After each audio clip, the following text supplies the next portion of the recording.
መደበቅ አይደለም እኮ አሁን አንተ እኮ ማስረጃ ያመጣውን ሰው አወረድከው እኮ ተርጉመው አልገባንም። በቃሽ አልገባንም። ተርጉመው ያው ያልከው ነው። ምንድን ነው መንግስት እሱ ያልከው? ተርጉመው አለቃ ተርጉመው ነው፣ የመሌኮች አለቃ ነው። አሁን የዩሴሚን ኪታብ እንደዛ ነው አመጣልህ። የሚለው እንደዛ ነው የሚለው እንደዛ ነው የሚለው ካሊድ ትርጉሙ እንደዛ አዎ ነው። ኧረ በእናትህ አዎ እስኪ ያው ወላሂ በተዘዋዋሪ ወላሂ እንደዛ ነው በል እስኪ። አልበልም። እኔ ለምን ታስምለኛለህ? ይሄን መረጃ ያመጣው ለምን አስወረድከው አንተ? እስቲ እንደገና በልና የመላእክት አለቃ ነው ብለህ ተርጉመው እንደገና በለውና ወኢነሁ ለተንዚሉ ረቢል ዓለሚን ነዘለ ቢሂ ሩሑል አሚን። እሺ ከዛ ሱረቱ ተርጉመው ሹራ ነው ሲፈተው። ክፈትለት። አልሁም አንተ አሁን ይሄ ምንድነው? ለምን ሩሑል ቁዱስ ተባለ ነው ጅብሪል? አይደለም አንድም ቦታ የለም ጅብሪል ሩል ቅዱስ የተባለበት አንድም ሽታውም የለም። ለምን ተባለ አትበለኝ። አልተባለም። ጠይብ እሺ ካልተባለስ ማለት ምንድነው? አሁን እዚህ ጋር አንተ የፈለከው ነገር ምንድነው? ግልጽ አድርጎ መባል ነበረበት ነው። ቆይ አይደለም ሩል ቅዱስ ራሱን የቻለ አካል ነው፣ ፐርሰን ነው፣ ራሱን የተቻለ ሌላ አካል ነው እንጂ ጅብሪል አይደለም።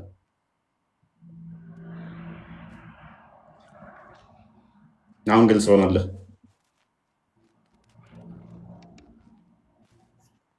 ሩል ቅዱስ ከአላህ የሚወጣ ቅዱሱ መንፈስ ነው፣ ፍጡር አይደለም። ሁለተኛ አርጉመንታችን ፍጡር አይደለም፣ ፍጡር ነው። ማን ነው እንደዚህ ያለው? ምክንያቱም ከአላህ የሆነ መንፈስ ስለሆነ ቅዱሱ መንፈስ ፍጡር አይደለም። ፍጡር ነው የሚል ወይንም ደግሞ ቅዱሱ መንፈስ ፍጡር ነው የሚል ስታነስ ፍጡር አይደለም የሚል አለ። ቅዱሱ መንፈስ ፍጡር ነው የሚል ስጠንስ። ምክንያቱም ካላ የሆነ ነገር ፍጡር አይደለም። ቃሉ ልክ ያላ ቃል ፍጡር እንዳልሆነ ሁሉ ከኔ የሆነ መንፈስ ነው ስላለው እሱ የሆነ መንፈስ ፍጡር አይደለም። አሁን እዚህ ጋር አንተ አሁን ምን ማለት ነው የፈለግከው? እኔ እኮ ግልጽ አልሆነም ጥያቄ። ጅብሪል ለምን አልተባለም ነው ተባለ ነው ምንድን ነው? አሁን እዚህ ጋር አንተ ተባለ አልወጣኝም። ምን ያህል ተባለም እያልኩ እኮ ነው እየሞገትኩ ያለሁት። ጅብሪል ሩል ቅዱስ አይደለም እያልኩ ነው። እሺ አይደለም ብንል አሁን እኛ ምን ችግር አለው? መላኢካ ነው ብንል ጎበዝ። ስለዚህ ታምናለህ አንተ ሩል ቅዱስ ጅብሪል እንዳልሆነ? በእኔ አሁን እያልኩ ነው መረጃ እመጣልሃለሁ ብሏል አወረድኩ። እዚህ ጋር አላውቅም። ባይሆንሳ አስተምረን እስኪ። እሱ ባይሆን ምንድን ነው? አይደለም በላ ሩል ቅዱስ ጅብሪል እንዳልሆነ ከተግባባን፣ ሩል ቅዱስ ጅብሪል አለመሆኑ ከገባህ፣ ሩል ቅዱስ ወይም ቅዱሱ መንፈስ ቅዱስ ጅብሪል አይደለም። ያ ጅብሪል ያልሆነው መንፈስ ደግሞ ካላህ የሆነ ስለሆነ ካላህ የሚወጣ ስለሆነ ፍጡር አይደለም እያለ ነው። ፍጡር ካልሆነ ደግሞ ሩል ቅዱስ የሚባል ፈጣሪ አለ ማለት ነው። ልክ ያላ ቃል ፍጡር እንዳልሆነ ሁሉ ሩል ቅዱስም ቅዱሱ መንፈስ የሚባለውም ፍጡር አይደለም ወይንም ደግሞ አምላክ ይሆናል ማለት ነው።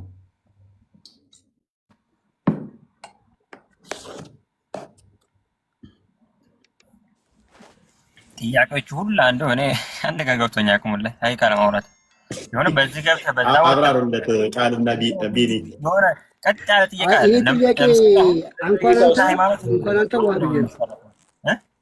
ዋብያ ይህን ጥያቄ እንኳን አንተ መሐመድም አልመለሰውም። መሐመድን አይሁዶች ጠይቀውት ነበረ። መሐመድ ምንድን ነው የመለሰው? ይኸውልህ አንብብልህ ከራስ መጽሐፍ ቡኻሪ ላይ ጠይቀውት ነበር አይሁዶች። ምን አለ? ይኸው ሐዲሱን ማየት ትችላላችሁ። ከአቢ መስዑድ የተዘገበ ሐዲስ ነው። እሺ ብሎ ነው ጠይቁት እንደተላለፈው። እሺ እኮ ላንብብልህ። አዳምጣ ተጠይቆ ነበር። ቆይ አዳምጥ። ሱራ 1785 ይመልስልሃል። ተረጋጋና አዳምጠው። እሺ በመዲና ፍርስራሽ ቦታዎች ስንሄድ እርሳቸው የተምር ዛፍ ደገፍ ብለው ቆመው ሳለ የተወሰኑ አይሁዶች በቦታው አለፉ። ከፊሎቻቸው ለከፊሎቻቸው እንዲህ አሉ፣ ስለ ሩህ ጠይቁት፣ የተወሰኑት ደግሞ አትጠይቁት አሉ። ከዛ እሺ የምትጠሉትን መልስ አይሰጣችሁም አሉ። ከፊሎቹ ግን እንጠይቀዋለን በማለት ከእርሱ ውስጥ አንዱ ከፊታቸው ቆሞ የቃሲም አባት ሆይ አለው፣ መሐመድን ማለት ነው። ሩህ ምንድን ነው ብሎ ጠየቀው። ዝም አለ መሐመድ። ዘጋቢው እኔም ራእይ እየወረደላቸው መሆኑን ተገነዘብኩ አለ። በራእይ የተገነዘበው ለምንድን ነው? መሐመድ ራእይ ሲወድለት በቀዝቃዛ አየር ላይ ኢማጂን ላበላብ ሆኖ ማለት ነው ጥምቅ ያደርገዋል። ራሱን ያመዋል፣ በጣም ይጨነቃል። ስለዚህ ተገነዘብኩ አለ። ጠበቅኳቸው፣ ራእይ ሲወርድላቸው የሚታይባቸው ልዩ ሁናቴ አለቀ አለ። ይሄ ማለት መጨነቁ እንደ ግመል እንደ ንብ መጮሁ ምናምን ነገር ማጓራቱ እሱ አለቀ። እንዲህም አለ ከሩህ ይጠይቁሃል። አሁን ወሂ ወረደ፣ መገለጥ ወረደ። ከሩህ ይጠይቁሃል። ሩህ ከጌታ ነገር ነው፣ ከእውቀትም ጥቂትን እንጂ አልተሰጣችሁም በላቸው። 1785 አላህ መገለጥ አወረደ። ሙሐመድ ሲጠየቅ ምንድን ነው ያለው? ወየስአሉነከ አኒ ሩህ ቁል ሩህ ሚን አምሪ ረቢ ወማ ኡቲቱም ሚነል ዒልሚ ኢላ ቀሊላ የሚለው ነው የቁርአን አንቀጽ ይመስላል። ስለዚህ መልስ ከመስጠት ይልቅ ከሩህም ይጠይቁሃል፣ ሩህ ካላህ ዘንድ ነው፣ ከእውቀት ጥቂትን እንጂ አልተሰጣችሁም በላቸው። ስለዚህ ሩህ ጅብሪል ቢሆን ኖሮ በቀላሉ ምን ብሎ መመለስ ይችል ነበረ? እናንተ እንደምትሉት ቢሆን ኖሮ ጅብሪል ነው ሩህ ምንድን ነው እሱ የምትጨቃጨቁኝ ይል ነበረ። ነው ከሩህ የሚጠይቀው ነፍስ ናት እኮ ሩህ ማለት አይደለም። ነፍስ ራሱን የቻለ ነፍስ ይባላል በአረብኛ። ሩህ ነው። ነፍስ ደግሞ ለብቻ ነፍስ ራሱን የቻለ በአረብኛ ነፍስ ተብሎ የሚጠራው ሩህ ማለት ነው። አይደለም በአረብኛ ነፍስ ተብላ ትጠራ። ምን አልከኝ? ዋህብያው ልጠይቀው። ዋህብያው አምር ረቢ ማለት ምን ማለት ነው? አምር ረቢ ማለት ምን ማለት ነው? አመረ ረቢ ምን ማለት ነው? አንድ ስልክ ገብቶብኝ ነው። እስኪ አላነሳው። ምን አልከኝ? እሺ አምር ማለት ምን ማለት ነው? ረቢ የሚለውን ተወና አምር ማለት ምን ማለት ነው? አንድ ስልክ ገብቶብኛል። ለምትሉት አይሰማም። አመር ማለት ምን ማለት ነው እያለህ ነው።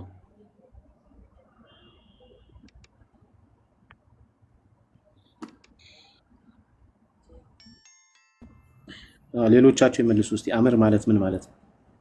ትርጉሙ ራሱ ትክክል አልተረጎሙትም። አሁን አመር ማለት አሁን ቃል ሲያነበው የነበረው ትርጉሙ ትክክል አይደለም። አመር ማለት ነገር ማለት አይደለም። ነገር ማለት ሸይ ማለት ነው። አመር ማለት ምን ማለት ነው? እስቲ እዚህ ውስጥ ያላችሁ ሙስሊሞች አመር ማለት ምን ማለት ነው? እስኪ አሁን መጥቻለሁ። እሺ አመር ማለት ምን ማለት ነው? አምር ማለት ትእዛዝ ማለት ነው። ትእዛዝ። ጥሩ ጎበዝ። ስለዚህ ሩህ ማለት የአላህ ትእዛዝ ነው እያለ ነው። ነፍስ ሳይሆን ከሩህ ይጠይቀዋል።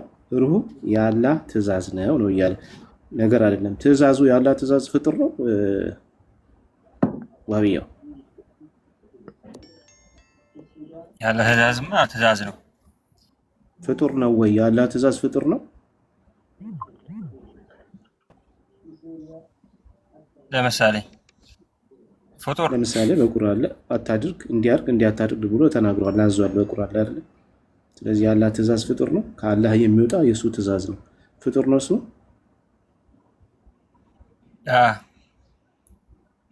ፍጡር ነው። የአላህ ትእዛዝ ፍጡር ነው። ሰጣችኋል። ምን አልክ ዋህብያው? ድገመው እስኪ። አዎ እያልኳቸው ነው። ድገሙ። የአላህ ትእዛዝ ፍጡር ነው። ኖ ተሳሳተ። ቆይ ጣልቃ ትግባ።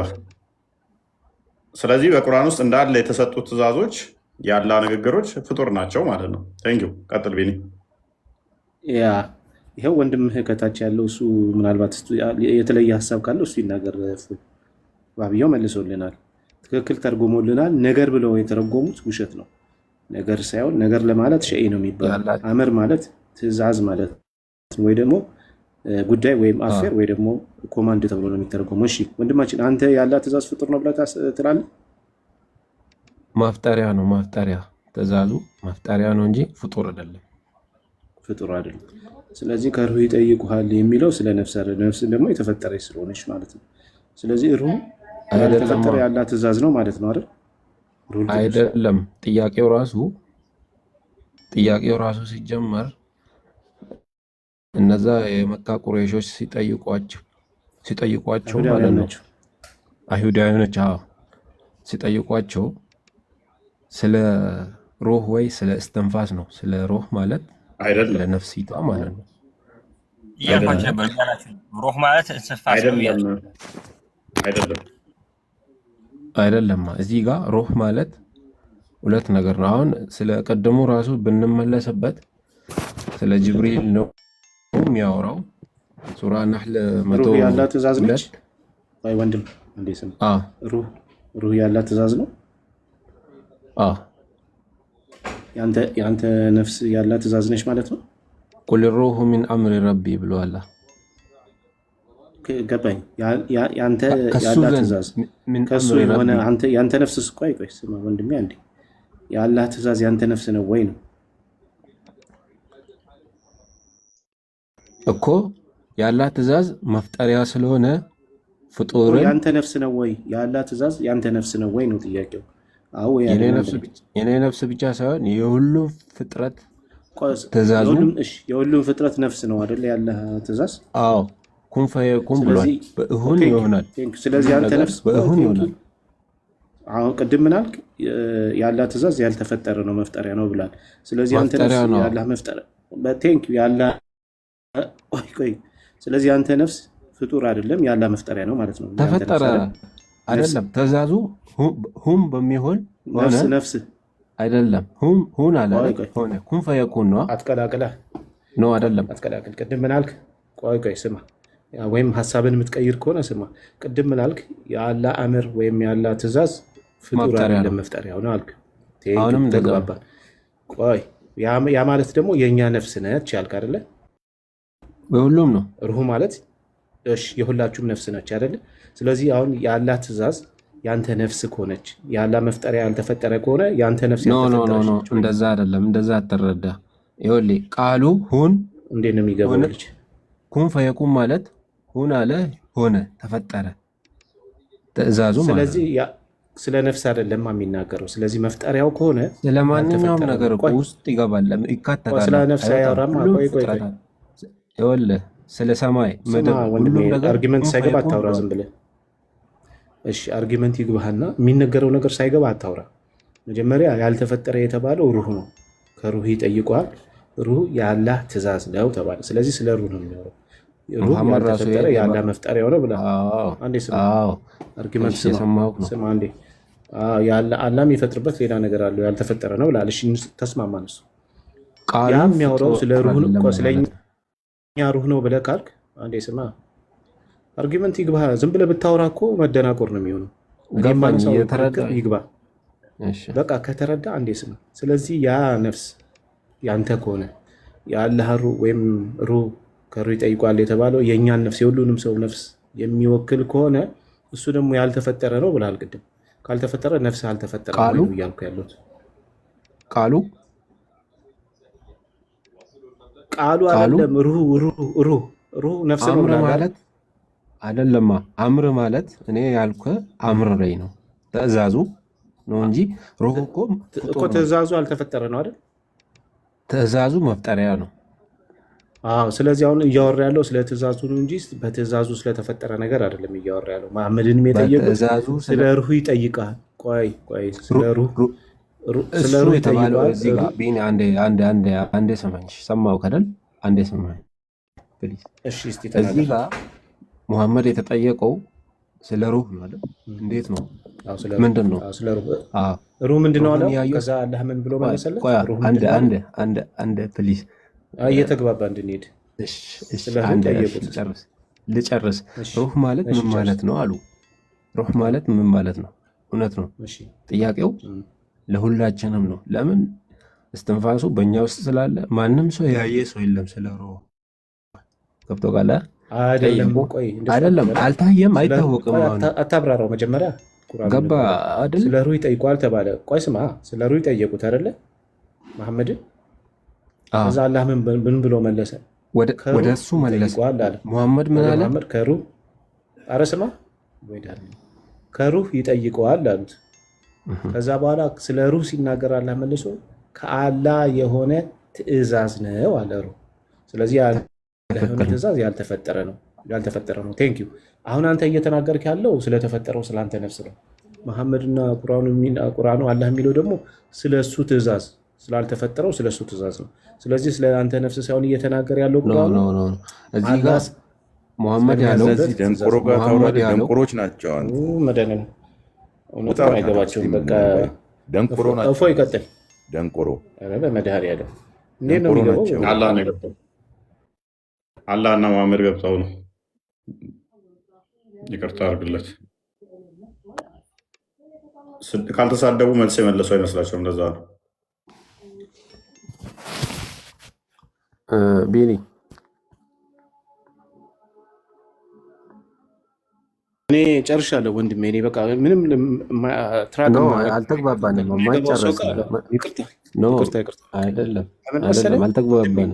ሙሐመድ ወደ አላህ የመለሰው ምክንያት አይደለም። ሙሐመድ ጥያቄውን ራሱ ወደ ፈጣሪ ነው አይደል የመለሰው። ስለዚህ ነገር ሁሉ እኔ ወማ ኡቲቱ ሚነል ዒልሚ ኢላ ቀሊላ አለ። እኔ የተሰጠኝ እውቀት ማለት ነው ትንሽ ነው አለ ከአላህ ዘንድ እኔ አላቅም ለማለት ነው። አሁን ስንቶና አሁን ምን ቆይ ይኸውልህ መሐመድ ካልገባህ ወይ ማይክን ያዝ፣ ይቅርታ ወይ ሌላ ሰው የተሻለ ሰው ካለ ሌላ ሰው ይናገር። አንተ የምትለው ነገር ራሱ አልገባህ። ቁርአኑ የሚለው ቆይ ስማ፣ ቁርአኑ የሚለው መሐመድን ከሩህ ጠየቁት፣ አላህ መልስ ሰጠ። ከሩህ ይጠይቁሃል አለው መሐመድን። እሺ ሩህም ከአላህ የሆነ ትእዛዝ ነው በላቸው ነው። ስለዚህ ሩህ የአላህ ትእዛዝ ነው እንጂ አንተ የሰው ነፍስ ነው ያልከው ተሳስተሃል። የሰው ነፍስ አይደለም፣ ሩህ የአላህ ትእዛዝ ነው። ትእዛዙ ደግሞ ቁርአን ቁርአን ራሱ ያላህ ትእዛዝ ነው። ቆይ ቁርአን ራሱ ያላህ ትእዛዝ ነው። አንተ ቁርአን ነፍሴ ነው እያልክ እኮ ነው። ተረጋጋ እንዴ፣ ስማና ከዛ በኋላ ማይክን ያዝ፣ አንዴ ስማ፣ መሀል ላይ አትግባ። ይኸውልህ ከሩህ ይጠይቋል። ሩህ ከአላህ የሆነ ትእዛዝ ነው ተብሎ ነው የተመለሰለት። ትራክ አድርግ፣ ተከታተለኝ፣ ተመለሰ። ስለ ነፍስ አይደለም የሚያወራው። ያ ትእዛዝ ደግሞ ምን ብለኛል ቅድም? ያልተፈጠረ ነው። በመጀመሪያ መፍጠረ ነው የሚል ማስረጃ የለም። ትእዛዙ ነው ነው የሚለው በቃ። ስለዚህ ያላ ትእዛዝ ነው ነው የሚለው። ያላ ትእዛዝ ደግሞ የተፈጠረ ነው አይባልም። ምክንያቱም ቁርአን ያላ ትእዛዝ ስለሆነ ያልተፈጠረ ስለምትሉ። ስለዚህ ስለ ነፍስ አይደለም የሚያወራው፣ ሩሁል ቅዱስ ነው። ስለ ሩሁል ቅዱስ ማለት ያላ ትእዛዝ ነው። አላህ የሚያዝበት ያላ ትእዛዝ ራሱን የቻለ ፐርሰን ነው። ስለሱ ነው የሚናገረው እንጂ ስለ እናንተ ነፍስ አይደለም። እንደዛ ካልክ ስለኛ ነፍስ ነው የምትል ከሆነ ያንተ ነፍስ ያልተፈጠረ ያላ ትእዛዝ ነው ብለህ መቀበል መቻል አለብን። የቁርአኑ ሀሳብ በዚህና በዚህ መካከል ነው የሚዘዋወረው። አንተ ሌላ ነገር ውስጥ ነው ያለው። ከገባህ በዚህ መልኩ አርጊመንትን አስተካክለ ለመመለስ ሞክር። ካልገባህ ግን ዝም በል ማለት ነው። እና እፎ ይቀጥል። ሁለት አንድ አያና አንድ ሀዲስ ነው የቀረበው። በነገራችን ላይ ቃል ያቀረበው አንዱ ሀዲስ ሙሐመድ እንዲህ ተጠይቆ ስለ ሩህ ራሱ እንዲህ ብሏል ብሎ ሀዲስ አመጣ። ሌላ ደግሞ ቅድም ከካሊድ ጋር የተወያያችሁት የነበራችሁት ሩህል ቅዱስ ራሱ ሌላ እንትን ነው እንጂ ጅብሪል አይልም ለማለት የተፈለገው ነገር ላይ ነው። ገብቶኛል አግሪመንቱ። ግን እዚህ ጋር ሙፈሰሮቹ የሚያስቀምጡት ሩህል ቅዱስ እስቲ ቁርአኑን ራሱ ክፈተው አንድ ቃል ጥያቄ አትመልስልኝም? የአንተን ጥያቄ እኮ መለስኩልህ። ምን እንዳልኩ ታውቃለህ? ያንተ ነፍስ ያልተፈጠረ ነው። ያላ ትእዛዝ ያላ ትእዛዝ ነው። ሩህ ሰምታችሁታል። አሁን ሲቀይር ኦኬ ቴንክ ዩ ያላ ትእዛዝ ነው ያንተ ነፍስ በቃ ቴንክ ዩ ስለዚህ ያላ ተፈጠረ ነው። ቅድም ያልኩ ቆይ ልጨርሳ አንዴ መልስ፣ ባጭሩ መልስ። እሺ ለመለስልኝ ቆይ ያንተ ማለት የኛ ነፍስ ነው። ቆይ አንዴ ስማ። ሩሁል ቅዱስ ማለት ሩህ ማለት ያላ ትእዛዝ ነው ብለኸኛል አይደል? ያላ ትእዛዝ ደግሞ የኛ ነፍስ ነው ብለኸኛል አይደል? ሚን አምሪ ረቢ የሚለው ላይ ነው። ሚን አምሪ ረቢ ያላ ትእዛዝ የሚለው ላይ ነው እኔ ቁሜ የተናገርኩ ያለው ስለ ሩህ አይደለም። እሺ ከዜሮን ጀምር። ስለ ሩህ እኮ ነው ያላ ትእዛዝ የተባለው። በመጀመሪያ ከሩህ ይጠይቋል። እሱ ቁርአኑ ራሱ ምን ይላል? ሩህ ማለት ምን አምሪ ረቢ ከሱ ዘንድ የሆነች ትእዛዝ ነው። ከማዘን ያንተ ያዘው ምንድን ነው እሱ? ሩህ ምንድን ነው? አንዴ ከቢኒ በማይኪን አንሳ እንወያይ። ቆይ አንዴ ቀጥል ራስህ። ቆይ ሩህ ካላ ዘንድ ነው። ተስማማን። ሩህ ካላ ዘንድ ነው። ምንድን ነው ግን ሩህ ምንድን ነው? ትእዛዝ ነው አይደለም? ትእዛዝ ነው፣ የመጣ ትእዛዝ ማለት ነው። ቴንክ ዩ። ቆይ የመጣ ምናምን ኪስ ክተተው። ካላ ዘንድ የሆነ ሩህ ማለት ካላ ዘንድ የሆነ ትእዛዝ ነው። ትእዛዙ ፍጡር ነው ፍጡር አይደለም? ያላ ትእዛዝ ራሱን የቻለ ማፍጠሪያ ነው እንጂ ፍጡር አይደለም። ሩህ ደግሞ ያላ ትእዛዝ ነው አይደለ? ባላ ትእዛዝ አንድ ነገር ይግባይ ስለ ተው የመጀመሪያውን አርጉመንት ፈየኩን የሚባል አለ። ወይዛራደ ሸይአን ፈየኩን ውስጥ አይደለንም። ኖ አትሳሳት። እዚህ ጋር ሌላ መንገድ ትግባ። አዳምጥ። ካላ የሆነ ሩህ ካላ የሆነ ነው አልከን። ምንድን ነው ካላ የሆነ? ምን ትእዛዝ ነው። ካላ የሆነ ትእዛዝ ደግሞ ፍጡር አይደለም አልከን። እናመሰግናለን። ስለዚህ ሩህ ካላ የሆነ ትእዛዝ ፍጡር ያልሆነ ነው ማለት ነው። እና ልንገርህ፣ አትሳሳት። ምን ነው የምትሳሳተው? ቃሉ ፍጡር አይደለም። የተፈጠረው ነፍሲቷ ግን ፍጡር ናት። ማን ነው ነፍስ ያለ? እኔ ስለ ነፍስ አይደለም እያወራለሁ፣ ስለ ሩህ ነው እያወራለሁ። እሱ ነው ሩሁ ራሱ ነፍስ እኮ ነው። ነፍስ አይደለም ሩህ፣ አይገናኙም። ምክንያቱም አመሰግናለሁ። ለምን እንደሆነ ታውቃለህ? ነፍስ ራሱን የቻለ አይደለም። ነፍስ ራሱን የቻለ ነፍስ ይባላል። በአረብኛም ሩህ ተብሎ ይጠራል ነው። ቆይ ላሳያ። በሙፈሲሮችም አንድ ቃል ክፈትልኝ። ቃል አለ። የቱ ልክፈተው? 72 አንዴ ክፈተው። እሺ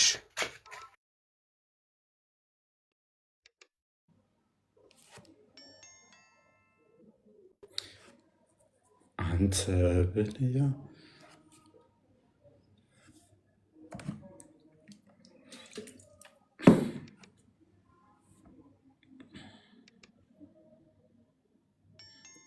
ነፍስ ራሱን ችሎ ነፍስ ተብሎ ይጠራል በአረብኛ። ኦኬ ሩህ ነው የሚለው የእኛው አረብኛው ኢብን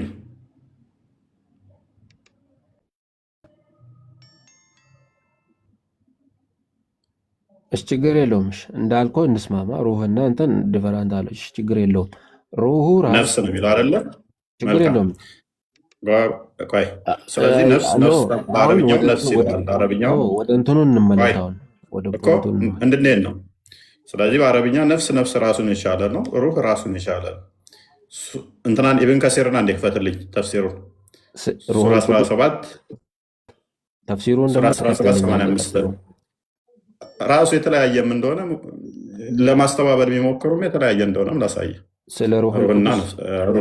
ስለ ሩሁል ቅዱስም ትከፍተዋለህ። ጅብሪል እንደሚል ያስቀምጥልሃል። ችግር የለው።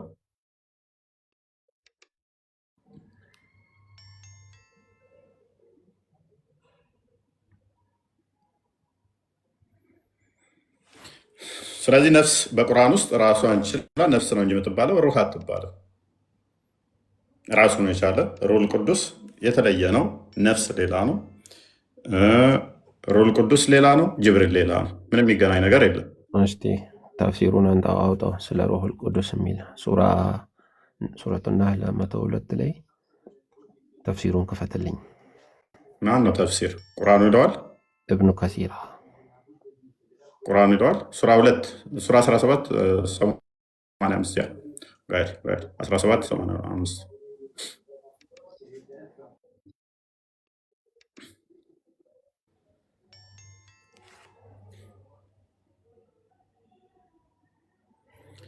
ስለዚህ በደንብ አሰቡ፣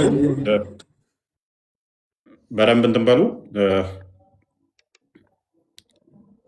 ተፍሲር በደንብ እንትን በሉ። አንድም ቦታ ላይ ሩሁል ቅዱስ ገብርኤል ነው የሚል የለም፣ ጅብሪል ነው የሚል በአረብኛ ተፍሲሩን በአረብኛ አድርገልኝና እዛ ጋር እንደዛ ከሆነ ወደ ቁርአኑ መልሰው። በአረብኛ ጅብሪል ብሎ እንደሚያስቀምጥ ኢብኑ ከሲርን ማለት ነው። ቁርአኑ ላይ መልሰው አሳየን። ጅብሪል የሚል ሩሁል ቅዱስ ጅብሪል ነው የሚል አንድ ጥቅስ ስጠን። አንተ አሁን ቁርአኑ የፈለከው ከቁርአኑ ውስጥ ነው ጅብሪል ብሎ መጥቀስ እንትን የምትል? ሩሁል ቅዱስ ማለት ጅብሪል ነው ማለት ከተፍሲርም ከሆነ ነቢዩ ነው ያለው ወይንስ ዝም ብሎ ኢብን ከሲር መቼ ነው የመጣው? እብኑ ከሲር የማን ነው የፈለገው? የማን ተፍሲር ነው የፈለገው? እፎይ አንዴ እብኑ ከሲርን ማንኛውን ተፍሲር ነው የፈለገው? እኛ እብኑ ከሲርን እንቀበለዋለን። ገብቶ ካለ ኢብኑ ከሲር መቼ ነው የመጣው? ችግር የለውም ትቀበላላችሁ። አንተ ልትገድበው በነቢዩ ጊዜ የነበረ ሰው ነው። ቆይ ችግር የለውም። በሙሐመድ ጊዜ የነበረ ሰው ነው። እብኑ አባስም አስቀምጠዋሉ ስለ ተፍሲር። አንተ ልትገድበው ነው እኮ ችግር የለውም እናያለን። በሙሐመድ ጊዜ ነበር። በሙሐመድ ጊዜ ነበር ቃሉ ራሱ ይሰጣል እኮ። ለምን ትደርባለህ? በእናትህ ኢብኑ ከሲር መቼ እንዳለ ለኦዲየንሱ ንገራቸው። የምትመሩበት ሃይማኖት ብላችሁ የያዛችሁት አፕዴት ያደረገ ነው ወይንስ እውነት በመሐመድ ጊዜ ያለ ሰው ነው የሚለውን ለኦዲየንሱ ንገራቸው። ኢብኑ ከሲር መቼ የነበረ ሰው ነው? ስለ ህይወት ታሪኩን አሁን ሌላ ርዕስ ውስጥ አንግባና የምትቀበለው መጽሐፍ ታዲያ ንገረና። ትናንትና የመጣን ሰውዬ ልነግረን ነው እንዴ? ሌላ መንገድ አትሂድ አንተ። ስለ ተፍሲሩ እንሂድና መጽሐፉን ብቻ ይበቃል። ኤኒስ መልሰው ወደ ቁርአኑ ይበቃል። ሚታክ በደንብ አስተውሉ። ኢብኑ ከሲር ማለት ሙሐመድ ከሞተ ከ700 ዓመት በኋላ የመጣ ተረት ተረት የጻፈ ሰው ነው። እስልምናን ለመታደግ ኦልሞስት ከ800 ዓመት በኋላ የመጡ ናቸው። ከ800 ዓመት በኋላ መጥቶ እስልምናን የሚታደግን አካል ሳይሆን ቁርአንህ እንደዛ ይላል ወይ? ሩል ቅዱስ ማለት ቅዱሱ መንፈስ ጅብሪል ነው ይላል ቁርአን ካላለ ከ700 ከ800 ዓመት በኋላ የመጡትን ሰዎች እሱን ተረት ተረት እስልምና ላይ ዳውት ሲነሳባቸው ለማረም የሞጫጨሩትን እሱን ቀዳችሁ ሽንት ቤት ተጠቀሙበት። አይደለም ይቅርታ አይደለም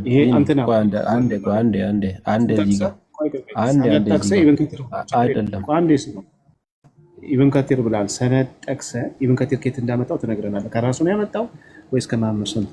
ሰነድ ጠቅሰህ እስከ መሐመድ ድረስ የሚደርስ ሰነድ አምጣና ኢብን ከቲር እንደዛ ብሎ የፈሰረበትን አምጣ ማስረጃ። ካልሆነ ከራሱ ነው የተናገረው አንቀበልም። ቃል አንዴ ቁርአኑን ክፈትልኝ። ሱራ ናህል 102 ላይ መጀመሪያ ኢብን ከቲር ብላል አይደለም። መጀመሪያ ቁርአኑ ሰነድ ጠቅሰህ እስከ መሐመድ መጀመሪያ ቁርአኑን አድርግልኝ። ቃል 102 ሱራ ናህል ከትርን ትተዋል ማለት እኛ ሰነድ ተዱ የለ ሰነድ ትጠቅሳለህ። አይደለም ዛሬ መጣችሁ 1447 ይኸውልህ ቢኒ 1447ኛውን ይዟል ቁርአን። አንተ ዛሬ ቁርአኑን ስህተት ነው እዚህ ጋር ብለህ ማውራትም አትችልም። 1400 ብዙ አይደለም ወንድማችን ነብዩ መሐመድ 1400 ብዙ አይደለም። ሐዲስ ኪዳን ከ2000 ያለፈ ታሪክ ነው ያለው። ብሉይ ኪዳንን ደግሞ ምታው የስንት ሺህ ዓመት ታሪክ እንደሆነ። ስለዚህ የ1400 ትልቅ ታሪክ አድርገን እንዳታስበው፣ ትናንትና መጽሐፍ ነው። ከዛ እሱም ደግሞ ለ1000 ታሪክ ማምጣት ስለማትችል እሱ ካለፈ ከ700 ዓመት በኋላ ያብራሩት ብለህ የዛሬ 700 ዓመት የተጻፈን ታመጣልናለህ።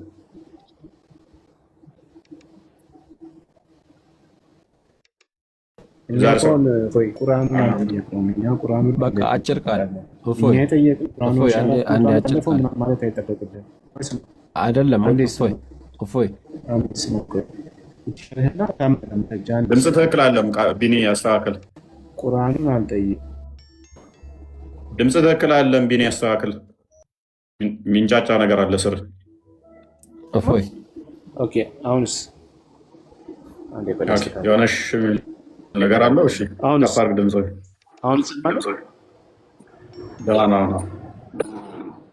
እችን ብቻ ልናገርና እንትን ይበል። ይኸውልህ ወንድማችን እኛ ቁርአኑንም አልጠየቅንም ሀዲስንም አልጠየቅንም። እኛ እያልን ያለ 1400 ዓመት ምናምን ሞላው ምናምን ትሆንና ኢብን ከቲር ብላል። ኢብን ከቲር ኬት አመጣው? ቁርአን ላይም አላገኘው፣ ነብዩ መሐመድም አልተናገረው። ኬት አምጥቶ ነው የፈሰረው? እንደዛ ሰነድ ጠቅሰህ ኬት እንዳመጣው ሰነድ ጠቅሰህ ማስረጃ ስጠህን ነው። ቁርአን ያልተናገረውን የሆነ ሰው እየተነስቶ አንተ ቁርአኑ ራሱ ተረድተካል። ቁርአኑ ምን እያለ እንደሆነ ተረድተካል። አያው ራሱ ነዘለ ቢሂ። እሺ አሁን ቁርአኑን ክፈቱልኝ። እሱ ሌላ ነው እንሄዳለን። ለፈሰረልኝ ቁርአኑን ክፈቱልኝ። ምን እንደሚናገር ማን ነው ይዞ ከአላህ ዘንድ ነዘለ ቢሂ ቁል በላቸው ይላልኩ። ቆይ ኢብን ከቲርን ትተዋል። ቆይ ወደዛ እንሄዳለን። ችግር የለውም። ኢብን ከቲርን ትተዋል። አስቀምጠው ችግር የለውም። አልቀበልም። ኢብን ከቲር በጣም ስታልቀበልም ኢብን ከቲር ኢብን ከቲር ከየት አመጣው? አይደለም አልቀበልም ብለህ ካለ ቁርአኑ ራሱ አንተ ኢብን ከቲር ይዞ የመጣ ካላህ ዘንድ ማን ይዞ የመጣ ልለጥፍህ እንዴ? እለጥፍሃለሁ። ፕሊስ ተረጋጋ። ቁርአን ላይ ምንም የረዳ ነገር የለም። አይደለም ማን ነው ይዞ የመጣ ካላህ ዘንድ ሩል ቅዱስ ይዞ መጥቷል። ጅብሪል ይዞ መጥቷል። አላህ አውርዶታል። ሶ ዋት ኢዝ ዮር አርጉመንት? ቻሌንጅ አድርገኝ እስኪ። አንተ አሁን ቻሌንጅ አድርገኝ እስኪ። ቻሌንጅ አድርገኝ እናንተ አሁን እርታኝ። ሩል ቅዱስ አንጥቶታል፣ ጅብሪል አንጥቶታል፣ አላህ አንጥቶታል። ቻሌንጅ አድርገኝ። እኔ ከዚህም በፊት መረጃ ትፈልጋለህ? ትንሽ መረጃ ትፈልጋለህ? እያነበብኩ ነው፣ ጥሩ እያነበብኩ ነበር፣ ግን እዚህ ጋር ተሳስተህ መረጃ ትፈልጋለህ ወይ? ነጥብ ጥላል። ምንም አልጣልኩም እኮ። ከጣልኩ አሳየኛ እስቲ። ተፍሲሩ አይሆንም፣ ወደ ጅብሪል አያመላክትም። የምን ተፍሲር? ከ1400 ዓመት በፊት ለነበረ ከ800 ዓመት በኋላ እስልምና ላይ ጥያቄ ሲነሳባቸው ተረት ተረት የጻፉትን ሰዎች ልታመጣልኝ ነው? ወይም እነ ዑሰይሚንን ልታመጣ ነው? የዛሬ 20 ዓመት የነበሩ ሰዎችን አንተ አሁን ቻሌንጅ አድርገኝ። ቆይ ቁርአኑ ራሱ ተረት ተረት ነው። ቁርአኑም ተረት ነው። ለተረቱ ደግሞ ሌላ ተረት ጻፉ። ያ ተረቱን ለማቆም ሌላ ተረት ጻፉ። ስለዚህ ምንም የምትከራከረው ነገር የለም። በልቸው ትከራከራለህ። የትም እንዳትሄድ ነገር አይደለም። ዘግተኸዋል። ተረት ስላልክ ምንም የምትከራከረው ነገር የለም። ተረት ተረት ብለዋል። ፕሊዝ ተረት ካልሆነ የእውነተኛ ሃይማኖት ነው ብል እኮ ለምን እንትን ላለው ወጣ። አርጉመንት በደቂቃ ውስጥ ሲመታበት ወጣ። እሱ ያሰበው ምንድነው? እሱ የሚፎግሯት አለች። ማን ያወረደው ቁርአንን? ማን ያወረደው? ጅብሪልም አውርዶታል፣ ሩል ቅዱስም አውርዶታል፣ አላህም አውርዶታል። በቃ አለቀ። እነሱ የሚያመጡላችሁ ምንድን ነው? ሱረቱ ነህል ወይም ደግሞ 16ኛው ሱራ 102ኛውን አያመጡና ቅዱሱ መንፈስ አውርዶታል ይላል። ሱረቱ በቀራ 97 ላይ ደግሞ ይመጡና ጅብሪል ቁርአንን አወረደ የሚል አለ። አየህ፣ እዚህ ጋር ጅብሪል ብሏል፣ እዚህ ጋር ቅዱሱ መንፈስ ብሏል። ስለዚህ ቅዱሱ መንፈስ የተባለው ጅብሪል ማለት ነው። ማን ያለ? ቁርአን የወረደው በቅዱሱ መንፈስ በጅብሪል ብቻ ነው ቢል ኖረው እንደዛ ብለህ ትፈታው ነበረ። ቅዱሱ መንፈስ ብቻ ነው ያወረደው፣ ጅብሪል ብቻ ነው ያወረደው ቢባል ኦኬ፣ ሩሉ ቅዱስ ወይም ደግሞ እዛ ጋር መንፈስ ቅዱስ አወረደ የተባለው ጅብሪል ነው ብለህ ለመፍታት ትሞክር ነበር። አይልማ። እዚህ ጋር ምን ይላል? ጅብሪል አወረደው ይላል። እዚህ ጋር ደግሞ አላህ አወረደው ይላል። እዚህ ጋር ደግሞ ቅዱሱ መንፈስ አወረደው ይላል። አላህን መቼም አላህ አወረደው ስትል አላህን ጅብሪል ነው ብለህ አፈታው። አላህ አወረደው ሲል ቅዱሱ መንፈስ አወረደው ሲባል አይ ጅብሪል ማለት ነው ብለህ እንደፈታኸው አላህ አወረደው ሲባልስ? ስለዚህ ቁርአን ማን ያወረደው? አላህ አውርዶታል፣ ጅብሪል አውርዶታል፣ ቅዱሱ መንፈስ አውርዶታል። ፔሬድ። የእናንተ አርጉመንት ወዘን 1 ሚኒት ዲባንክ ማድረግ እንችላለን። የአላህ እውቀት አወረደው የሚልም አለ ቁርአን ላይ፣ እውቀቱ አወረደው የሚልም አለ። ስለዚህ እውቀቱን ጅብሪል ነው ማለት መቻል አለባቸው። ይህችን አርጊመንት ይዘው ከመጡ የአላህን እውቀት ጅብሪል ነው ብሎ ማመን መቻል አለባቸው። ምክንያቱም እውቀቱ አውረደው ተብሎ ተጽፏል። ከፈለጋችሁ ሰርች አድርጌ ልሰጥ እችላለሁ አሁን ለማንበብ። ስለዚህ አያዋጣም። አንደኛ። ሁለተኛ ቅድም ኢብን ከቲር ሲል ነበር። ኢብን ከቲር ዝም ብሎ መጥቶ ስለተናገረ ማን ይቀበለዋል? መሐመድ ሳይናገር ቁርአን ሳይናገር ከየት አመጣው? ሰነድ ጠቅሶ ከዚህ ነው ያገኘው ብሎ ይናገር። አለበለዚያ የሆኑ ሰዎች አንተ እንዳልከው ዳሜጅ ሲመጣ እስልምና ውስጥ ችግር ሲመጣ ያን ችግር ለመሸፈን የራሳቸውን ቃል ቁርአን ውስጥና ሐዲስ ውስጥ ለማስገባት ሲሞክሩ መቀበል ማለት ትክክል አይደለም። ስለዚህ አንድም ቦታ ላይ ዑሰይሚን ትናንት የነበረ የዛሬ 20 ዓመት የሞተን ሰውዬ መረጃ ብለው ያመጡልሃል። ትናንትና የነበረን ሰውዬ ማለት ነው። ማጀል ምን ያህል እስልምና አፕዴት እያደረገ እንዳለ እኮ በዚህ ነው የምታውቀው። ጥያቄዎች ሲነሱባቸው አፕዴት እያደረጉ በእንደዚህ አይነት ሁኔታ ይጽናናሉ ማለት ነው። ይሄ ደግሞ ስኖፌ እኛ እኮ መጽሐፍ ቅዱስ ላይ ብቻ ቆመን እኮ ነው ምላሽ ምን የምንሰጠው። ኢቭን የአባቶችን አስተምሮ እንኳን እኮ እዚህ ዋሽንግተን አንልም እኮ ማምጣት ነበረብን። ግን ኢቭን መጽሐፍ ቅዱሳችን በቂ ነው ብለን እኮ እነሱ በመጽሐፍ ቅዱሳቸውን ሞግታቸዋለን እኮ አስባል። እነሱ ግን ቁርአናቸው አለ፣ ሐዲሱ ቁርአኑ ከተጻፈ ከ200 ከ300 ዓመት በኋላ ተፍሲሮቹ ከስንት ዓመት በኋላ ይመጡ እሱ አልበቃ ብሎ ትናንትና በእኔና እኔ ጎረምሳ ሆኜ እንዲህ ደረቴን ነፍቼ በሚሄድበት ዘመን ላይ የነበረን ሰውዬ ትምህርት እናምንበታለን በሱ ይሉሃል። የእሱ መረጃ ትክክል ነው። ዝም ብሎ ሲደብረው አሁን 20ኛው ሴንቸሪ ላይ የተነሱበትን ጥያቄዎች ከሳይንስ አንጻር ከተለያዩ አንጻር ቻሌንጅ ሲደረግ የቦነጫጨረው አስተምረው ብለው ያመጡልሃል። ዋይ ቀልድ! አይ እስልምና ተው እንጂ ወገኖቼ። ይዞ ላይ ያላችሁ ዘና ፈታ እያላችሁ ትምህርታችንን እየኮመከማችሁ እንደሆነ ጥርጥር የለኝም። እቁብ ዛሬ ማን ይወጣለት ነገ የሚጋብዘን? ዩቱብ ላይ ያሉ እቁብ ሁሉ ይጠጣሉ አሉ። ሰምተሃል ቢኔን? እቁብ ይጥላሉ ምናምን ነገር እና ማህበር መስርተዋል። እንደውም እዚህ ቲክቶክ ላይ ካለው አንደኛውን ሰርጉን እንችላለን እያሉ ነው አሉ። የሰርግ ወጪ አታስቡ። እኔ ቢኒን ጠቁም ያለው እና የሰርግ ወጪ እንችላለን፣ መኪና ተሰጥቶኛል፣ ይህንን መኪና ልክልሃለሁኝ፣ በዚህ መኪና ነው መጣው እንደውም ራሱ ትላለህ። የሚገርም ነው። እውነትም በጣም የሚገርም ነው። በቃ እንግዲህ የሰርጌን ወጪ ያደራችሁን አንድ ሰው ሰርጌ ለታልትላ ዩቱብ ላይ ያሉት ቀልድ አያውቁም። ይመቻቸው። አሪፍ ነው። በነገራችን ላይ ተረት ተረት ምናምን ብሎ ኮርደዋል እና እፎ አይደለም ተረት ተረት ነው ያለው። በዘመኑ ቁርአንን ለመሐመድ ሲወርድለት በነበረ ሰዓት የነበሩ ሰዎች ተረት ተረት ነው ብለውታል። መሐመድም ማለት ነው። ኦኬ ከጥርጣሬ በስተቀር ምንም አታውቅም። ቁርአን የህልመኞች ቅዠት ነው አሉ። ማለትም መሐመድ የውሸት ህልሞችን ሌሊት አይቶ በቀን ያነባቸዋል ይሉ ነበረ። አንዳንዴ ደግሞ በራሱ ፈጥሮ፣ አንዳንዴ ደግሞ ሰው ነው ያስተማረው ይሉ ነበረ ይላል። እዚህኛው ላይ ገጽ ላይ ደግሞ ምን ይላል? አንዳንዴ ደግሞ በጠንቋዮች ላይ ጂኒዎች፣ ሸይጣኖች እንደሚወርድለት አይነት በሱ ላይ ቁርአን ይዞ የሚወርድ ጂኒ ወይንም ሸይጣን አለው ይሉ ነበረ። አላህ ይህንን ሲመለከት እንዲህ አለ፣ ሸይጣናት በማን ላይ እንደሚወርዱ ልንገራችሁን? አላህ ነው ባየው። ውሸታም ኃጢአተኛ ሁሉ ላይ ይወርዳሉ ይላል። ሰዋት ንግራን የገባኝ ሱረቱን አሹራ 26 አንተ ላይ ብቻ አይደለም የሚወርደው ነው እኮ ኃጢአተኛ ሁሉ ላይ ሸይጣን አብሮ ይወርዳ ከተባለ ሱራ 42:52 አንዴ ክፈተው እስኪ። መሐመድ ኃጢአተኛ ነው፣ አላህ ኃጢአትህን ምሕረትን ለምን ይባላል? አይ ቲንክ 42:52። ስለዚህ ምንድን ነው እሱ መሐመድ ስለዚህ ጅኒ ሲወርድበት ነበር እያላችሁን ነው ወገኖቻችን፣ ዘመዶቻችን። ተው እንጂ እነዚህ ሰዎች እኮ በቃ ዘንድሮ በሳቅም ሊገሉን እኮ አስተምሮታቸውን ጨርሰን የሆነ ፈታ ኢንተርቴን ሁሉ እያደረገን ነው።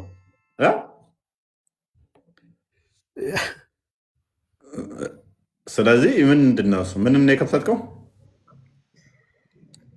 42:52 ያለልክ ምን ይላል? 42:52 ምንድን ነው የሚለው? እንደዚሁ ወደ አንተ ከትእዛዝ ሲሆን መንፈስ ቁርአንን አወረድን፣ መጽሐፉም እምነቱንም እንደሆነ የምታውቅ አልነበርክም፣ ግን መንፈሱ ከባሮቹ የምንሻውን በእርሱ የምንኖርበት ብርሃን አደረግን። ስለዚህ ሙሐመድ መጽሐፉንም እምነቱንም አያውቅም አይደለ? ኤግዛክትሊ። መጽሐፉንም እምነቱንም ካላወቀ አንድ አካል መጽሐፍ ሳያውቅ እምነቱን ሳያውቅ ሊድን ይችላል? አይችልም በተአምር። ስለዚህ 42:19 ነው ስንት ላይ ነው ለኃጢአት ደግሞ ምሕረትን ለምን የሚለው እንደሚችል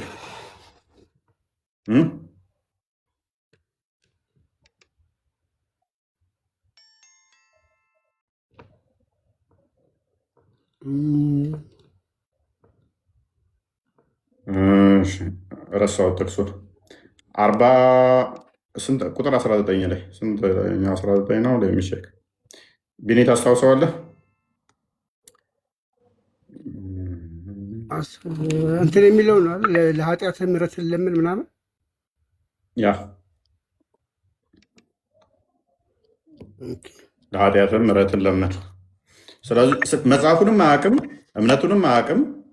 የሰውዬ ለኃጢአቱም ደግሞ ምሕረትን በግልጽ በተሳሳት ውስጥ ነው የሚልም አለው። እነዚያ በእርሱ ለማያምኑት በእርሱ ያሉላቸው አንብቦ አይታየኝም። እነዚያ በእርሷ የማያምኑት በእርሷ ይቻኮላሉ። እነዚያ የሚያመኑት በእርሷ ፈሪዎች ናቸው። እርሷ እውነት መሆኑን ያውቃሉ። ንቁ! እነዚያ በሰዓቶች የሚከራከሩ በእርግጥ ከእውነት በራቀ ስተትናጁ ውስጥ ናቸው ይላል። ይህ አይ ቲንክ ለእነዚያ ነው መሰለኛ።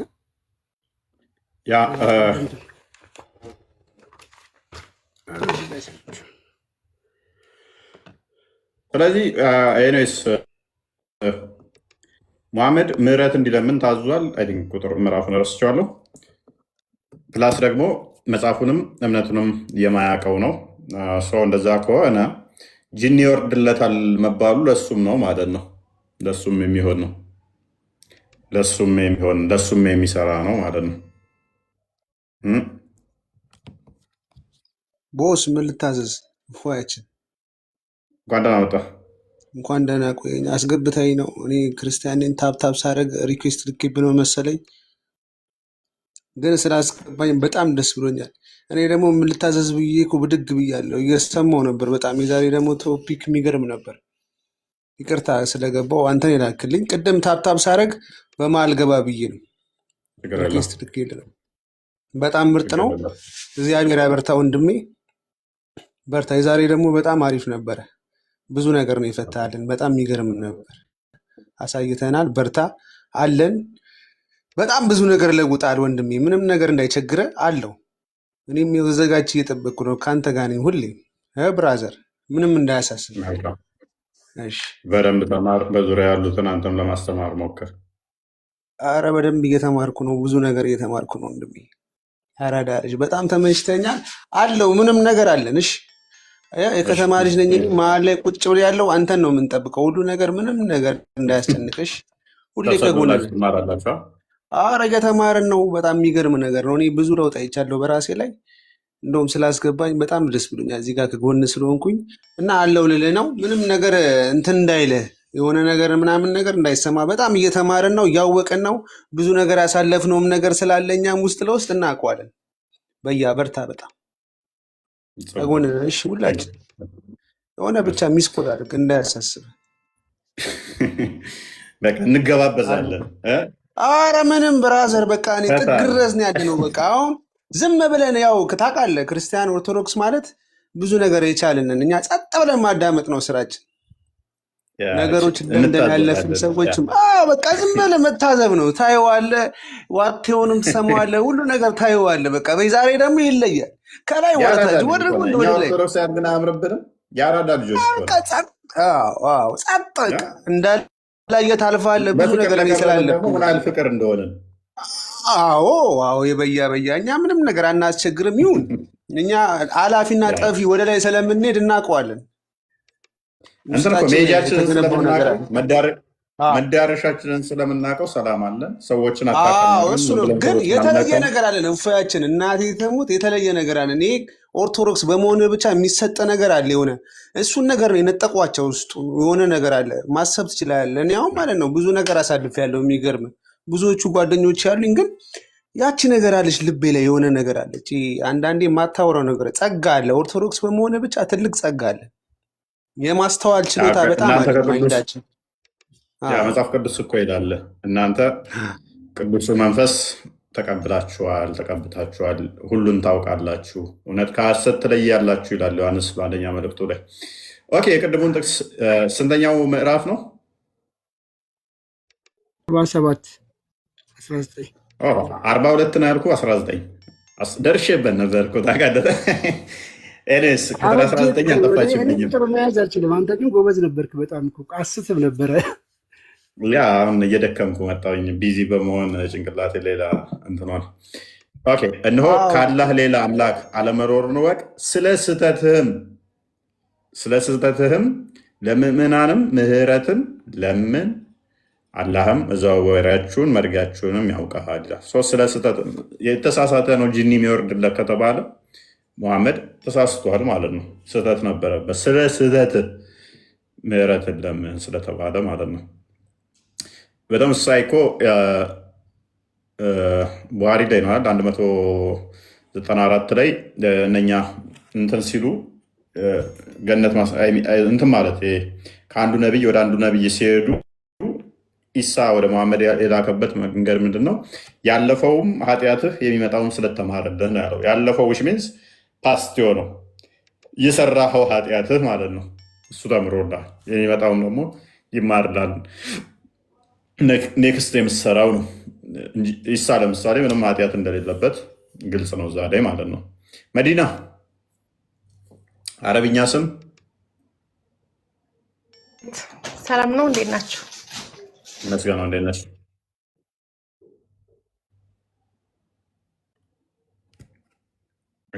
ልሸጋር ትንሽ ነው። አንድ ጊዜ አረብኛ ስም አረብኛ ስም እህታችን አለሽ? በዚህ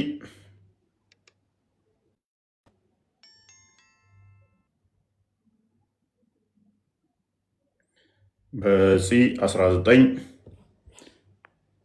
እድለኛ ሆናችሁ የገባችሁ እድላችሁን ተጠቀሙ ትላለህ። እድለኛ ሆናችሁ የገባችሁ እድላችሁን ተጠቀሙ። እና አባባ ታምራት ያኔ ታስታውሳለህ? እድላችሁን ተጠቀሙ ልንበር እንችላለን። እድላችሁን ተጠቀሙ የገባችሁ። በዚህ you have left 2 minutes within 2 minutes ቤታችንን እንዘጋለን። እድላችሁን ተጠቀሙ። እድላችሁን ተጠቀሙ። ተው፣ እድላችሁን ተጠቀሙ። ኦኬ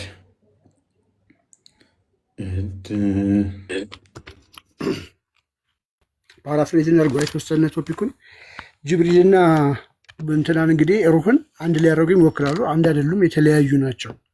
የተለያዩ ናቸው። ሩህ ሌላ ነው። ጅብሪል ሲመጣ እንዴት ነው የሚመጣው? ጅብሪል መሐመድ ጋር ሲመጣ የደውል ድምፅ እያሰማ ነው የሚመጣው። አይሻ እንደተናገረችው ያው እኔ ከራሴ አይደለም የምንናገረው ወይ ከራሳችን አይደለም፣ ከራሳቸው መጽሐፍ ላይ ነው። አይሻ እንዳስተላለፈችው ሐሪስ ኢብን ሐሽም ያላ መልእክተኛ ጠየቀ እንዲህ በማለት እንግዲህ ባለቤቱ ራሱ መሐመድ የተጠየቀው ተጠየቀ። መሐመድ ምን በማለት ተጠየቀ? ያላ መልእክተኛ ወይ ወህይ ራእይ ሲወርድሎ ወይ ደግሞ በሚመጣ በምን መልኩ ነው የሚመጣሉ ተብሎ ተጠየቀ። ያላ መልእክተኛም እንዲህ አሉ፣ አንዳንድ ጊዜ ልክ እንደ ደውል ቃጭል እያሰማ ይመጣል። ወገን ሩህ ቃጭል እያሰማ ይመጣል እያላችሁን ነው? ጅብሪል ነው ሩህ የምትሉን? ስለዚህ ጅብሪል ነው ቃጭል እያሰማ እንደ ደውል ቃጭል እያሰማ ይመጣል። ይህ በጣም ብርቱ አገላለጽ ነው። የአስራዊን ከተገነዘብኩት የነገረኝን ከተገነዘብኩት በኋላ ይሄዳል፣ ከኔም ተለይቶ ይጓዛል አለች። አይሻም ይህ ሁኔታ በጣም ከባድ እንደሆነ ስትናገር ምን አለች? እጅግ በጣም ቀዝቃዛ በሆነ ኢማጂን፣ እጅግ በጣም ቀዝቃዛ በሆነ ቀን በነቢዩ ላይ ወሂ ሲወርድላቸው ተመልክቼዋቸዋለሁ። ከግንባራቸው ላይ ላብ ይንጠባጠብ ነበረ። መልአኩም ወሂውን እንደቆረቆረባቸው ሲለይ ማን ነው? እንደቆረቆረባቸው ሲለይ ምን ማለት ነው? እንደቆረቆረባቸው ሲለይ። ስለዚህ ጅብሪል ሌላ አካል ነው የሚመጣው ማለት ነው። ጅብሪል የተባለው ሌላ አካል ነው፣ እንደ ደውል ድምፅ የሚያሰማ የሚመጣ ነው እያልናቸው ነው። ሩህ የተባለው ግን መሐመድ ራሱ አላቀውም ነው ያለው። አላህም አያውቀውም ብሎታል። እንግዲህ አላህ ራሱ መልሱን አልተናገረም። ከሩህ ይጠይቀዋል አለ። ኦልሬዲ ከጠየቁት በኋላ ነው ሊጠይቀዋል ያለው። ቦስ ከጠየቁት በኋላ ይጠይቁሃል ብሎ ተናገረ። ኢማጂን፣ እነሱ እኮ ጠይቀውታል፣ ቀድሞ ጠይቀውታል። እንጠይቀው አንጠይቀው ይመልሳል አይመልስም ብለው እንትን ካሉ በኋላ አላህ መገለጥ ላከ። እንዴት አይነት እንደዚህ አይነት ስሜት! የደውል ድምፅ ተሰማው፣ ግንባሩ ላይ ላብ ጠፍ አለ፣ ዝም አለና መገለጥ መጣልኝ አለ። ከሩህ ይጠይቁሃል፣ እናንተም ማንም አያውቅም በላቸው ብሎ ላሻለ ማለት ነው። ይሄ መዲና እንኳን መጣሽ። ደቂቃሽን ተጠቃሚ። መዲና ምን እንታዘዝ? ጥያቄ ነው ያለኝ። ክርስቲያን ነሽ? ሙስሊም ነኝ። ምንድነው ጥያቄሽ? ጥያቄ ከእናንተ መጽሐፍ ቅዱስ ላይ ሽማግሌና ሕፃን ልጅ የሚገደልበት ምናምን አለ አይደለም? እሺ ልትመልስልኝ ነው የምፈልግ። ምን እንመልስልሽ ስለሱ? ምኑ ጋር የትኛው ጥቅስ የትኛው ጋር እንደሆነ ብቻ እንደሰማሁት መጽሐፍ ቅዱስ ላይ ራሱ መገደልም እንዳለበት ህፃኖቶችም ሀታ ሽማግሌዎችም ታይቀር እንደዚህ የሚል አውቃለሁ። እናም ስለሱ አብራራለሁ። ጥቅሱን ንገሪና። አንድ ሽማግሌዎች እንደዚህ አይደለም፣ ማንኛውም ሰው መገደል የለባቸው አውቃለሁ ስትይን ግን ማለት አሁን እስልምና ላይ በብዛት ትታወራኔ የምሰማ ህፃንትን ይገላሉ ምናምን የምትለውን ብዙ ጊዜ ሰማሃለሁ እንደዚህ ምናምን እያልክ ማለት ነው። ከመጽሐፍ ቅዱስ ላይም ይሄ ነገር አለ። ኦኬ፣ ስለዚህ አንድ እኩል ነን እንደማለት ነው ማለት አይደለም፣ ግን መጽሐፍ ቅዱስ ላይም እንዳለ ነው እና የትኛው ጋር ነው ያለ መቼም ታውቀዋለህ። ከአሁን ጥያቄ እሺ፣ ምንድነው እዛ ላይ ጥያቄሽ? እሺ፣ እውነትም ትገላላችሁ እናንተም ወላ ትገሉም? ይሄን ለማወቅ ነው። እኛ አንገልም። እና ምንድነው ይሄ ህፃናቶችና ሽማግሌዎቹ ታይቀር የምትገሉበት ምክንያት? የለማ እኛ የምንገልበት ነው። ስጨነሲ ህፃናትንና ሽማግሌዎችን ዳን ወላ እኔ እንጃ ብዙም አላውቅም ስለ መጽሐፍ ቅዱስ። ኦኬ፣ አሁን እናንተ ሙታ ታደርጋላችሁ? ሙታ ታውቂያለሽ? በገንዘብ ከፍሎ ወሲብ ማድረግ ወንዶቹ እንደዚህ የለም። በፊት ነበር አይደለ? በመሐመድ ጊዜ አልነበረም። ሳይ ሙስሊም 1403 እና 06 ላይ አለ።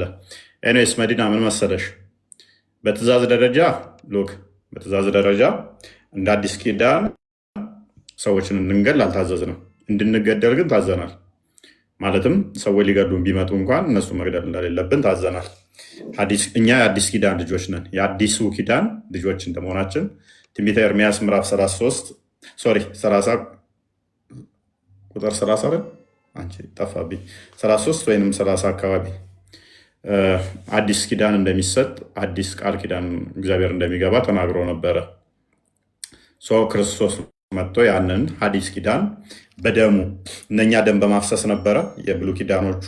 ክርስቶስ ግን ራሱ ደሙን አፈሰሰና ተዛ ደም ከመፋሰስ ነፃ ወጣን ማለት ነው። ማስለኝ ያ ትንቢተ ኤርምያስ ምዕራፍ 31 ቁጥር 31 ያ ቃል ኪዳን አዲስ ኪዳን እንደሚሰጠን ተነገረን። በማቴዎስ ወንጌል ምዕራፍ 26 ላይ ከቁጥር 26 ጀምሮ ክርስቶስ አዲሱን ኪዳን መሰረተ። ትንቢቱ ተነገረ። አባቶች በዛ ህግ መሄድ አልቻሉ። በዛ ህግ መሄድ ስላልቻሉ አዲስ ህግ እንደሚሰጠን ነገረን። ህጉ ምን ነበር አባቶች መሄድ ያልቻሉት የሚለውን እንመለከትበታለን። እነሆ ከእስራኤል ቤትና ከይሁዳ ቤት ጋር አዲስ ቃል ኪዳን የምገባበት ወራት ይመጣል ይላል እግዚአብሔር። አዲስ ህግ ወይንም ቃል ኪዳን የምገባበት ወራት ይመጣል። ከግብፅ ሀገር አወጣችሁ ዘንድ እጃችሁን በያዘውበት ቀን ከአባቶቻችሁ ጋር እንደገባሁት ያለ ቃል ኪዳን አይደለም። እነርሱ በኪዳን ያልጸኑ እኔም ችላ አልኋቸው ይላል እግዚአብሔር። በቃል ኪዳኑ መሄድ አልቻሉም። ከግብፅ ሲያወጣቸው እግዚአብሔር ወደ ከነአን ሲያስገባቸው እንዲህ በቀላሉ አልጋ ባልጋ ሆኑላቸው የገቡት እንዳይመስልሽ። በግብፅ በነበሩበት ሰዓት ላይ ፈርዖናውያን ወንድ ልጅ ከተወለደ ወንዱን ልጅ እስራኤሎች ወንዶች ብዙ ከወለዱ ይወጉናል ወንዶቹ ብለው ስለሚፈሩ ወንዱን ይገላሉ ፈርዖኖች። ስለዚህ ደብቀው ነበር። ነጃት ሚጠርጊ ቆይ አንዴ ትጠይቂያለሽ። ሚጠርጊ ቆይ ይሄ በእስልምናውም አለ ታሪኩ። የፈርዖናውያን ታሪክ ወንድ ልጆችን እንደሚገሉ በእስልምናውም ስላለ ሜይ ቢ ማታውቁ ከሆነ እንትንላችኋለሁ። ስለዚህ ወንዶቹን ይገላሉ ፈርዖኖች። ስለዚህ ለዘመናት ከ400 ዓመት በላይ 450 ምናምን ዓመት እስራኤሎች ሲገደሉ ወንድ ልጆቻቸው ሲታረድ በጭቃው ሲረገጥ ነበረ። የት? ግብፅ። እግዚአብሔር ቃል ኪዳን ገብቷልና አብርሃምን በዘርህ አሕዛብ ይባረካሉ ተብሏልና ዘፍጥረት ምዕራፍ 12 ከቁጥር 3 ላይ። ስለዚህ ከግብፅ ሲያወጣቸው እግዚአብሔር ቃል ኪዳን ገቡ። ምን ብለው? አንተን ብቻ ልናመልክ፣ ለአንተ ብቻ ልንገዛ፣ ጣዖት ላናመልክ ብለው እዚህ ጋር እንደሚነግርሽ ከግብፅ ሲያወጣቸው ቃል ኪዳን ገብተዋል። ከዛ ምዕራፍ 12 ላይ ዘዳግም ላይ ማስጠንቀቂያ ይሰጣቸዋል እግዚአብሔር። በዛ አካባቢ ያሉት እነኛ ሞራውያን፣ በዛ አካባቢ ያሉት አማሌቃውያን ጣዖትን በማምለክ ልጆችን በማረድ ለጣዖት በመሰዋት የሚተዳደሩ ናቸው። ለሞሎክ ራሳቸው የሚሰዉ በበዓል ምልክር የሚሄዱ ዝሙት አደባባይ ላይ የዝሙት ፌስቲቫል አላቸው። ዝሙት እየሰሩ ብልታቸውን ለጣዖት የሚሰልቡ ናቸው። ወዴት?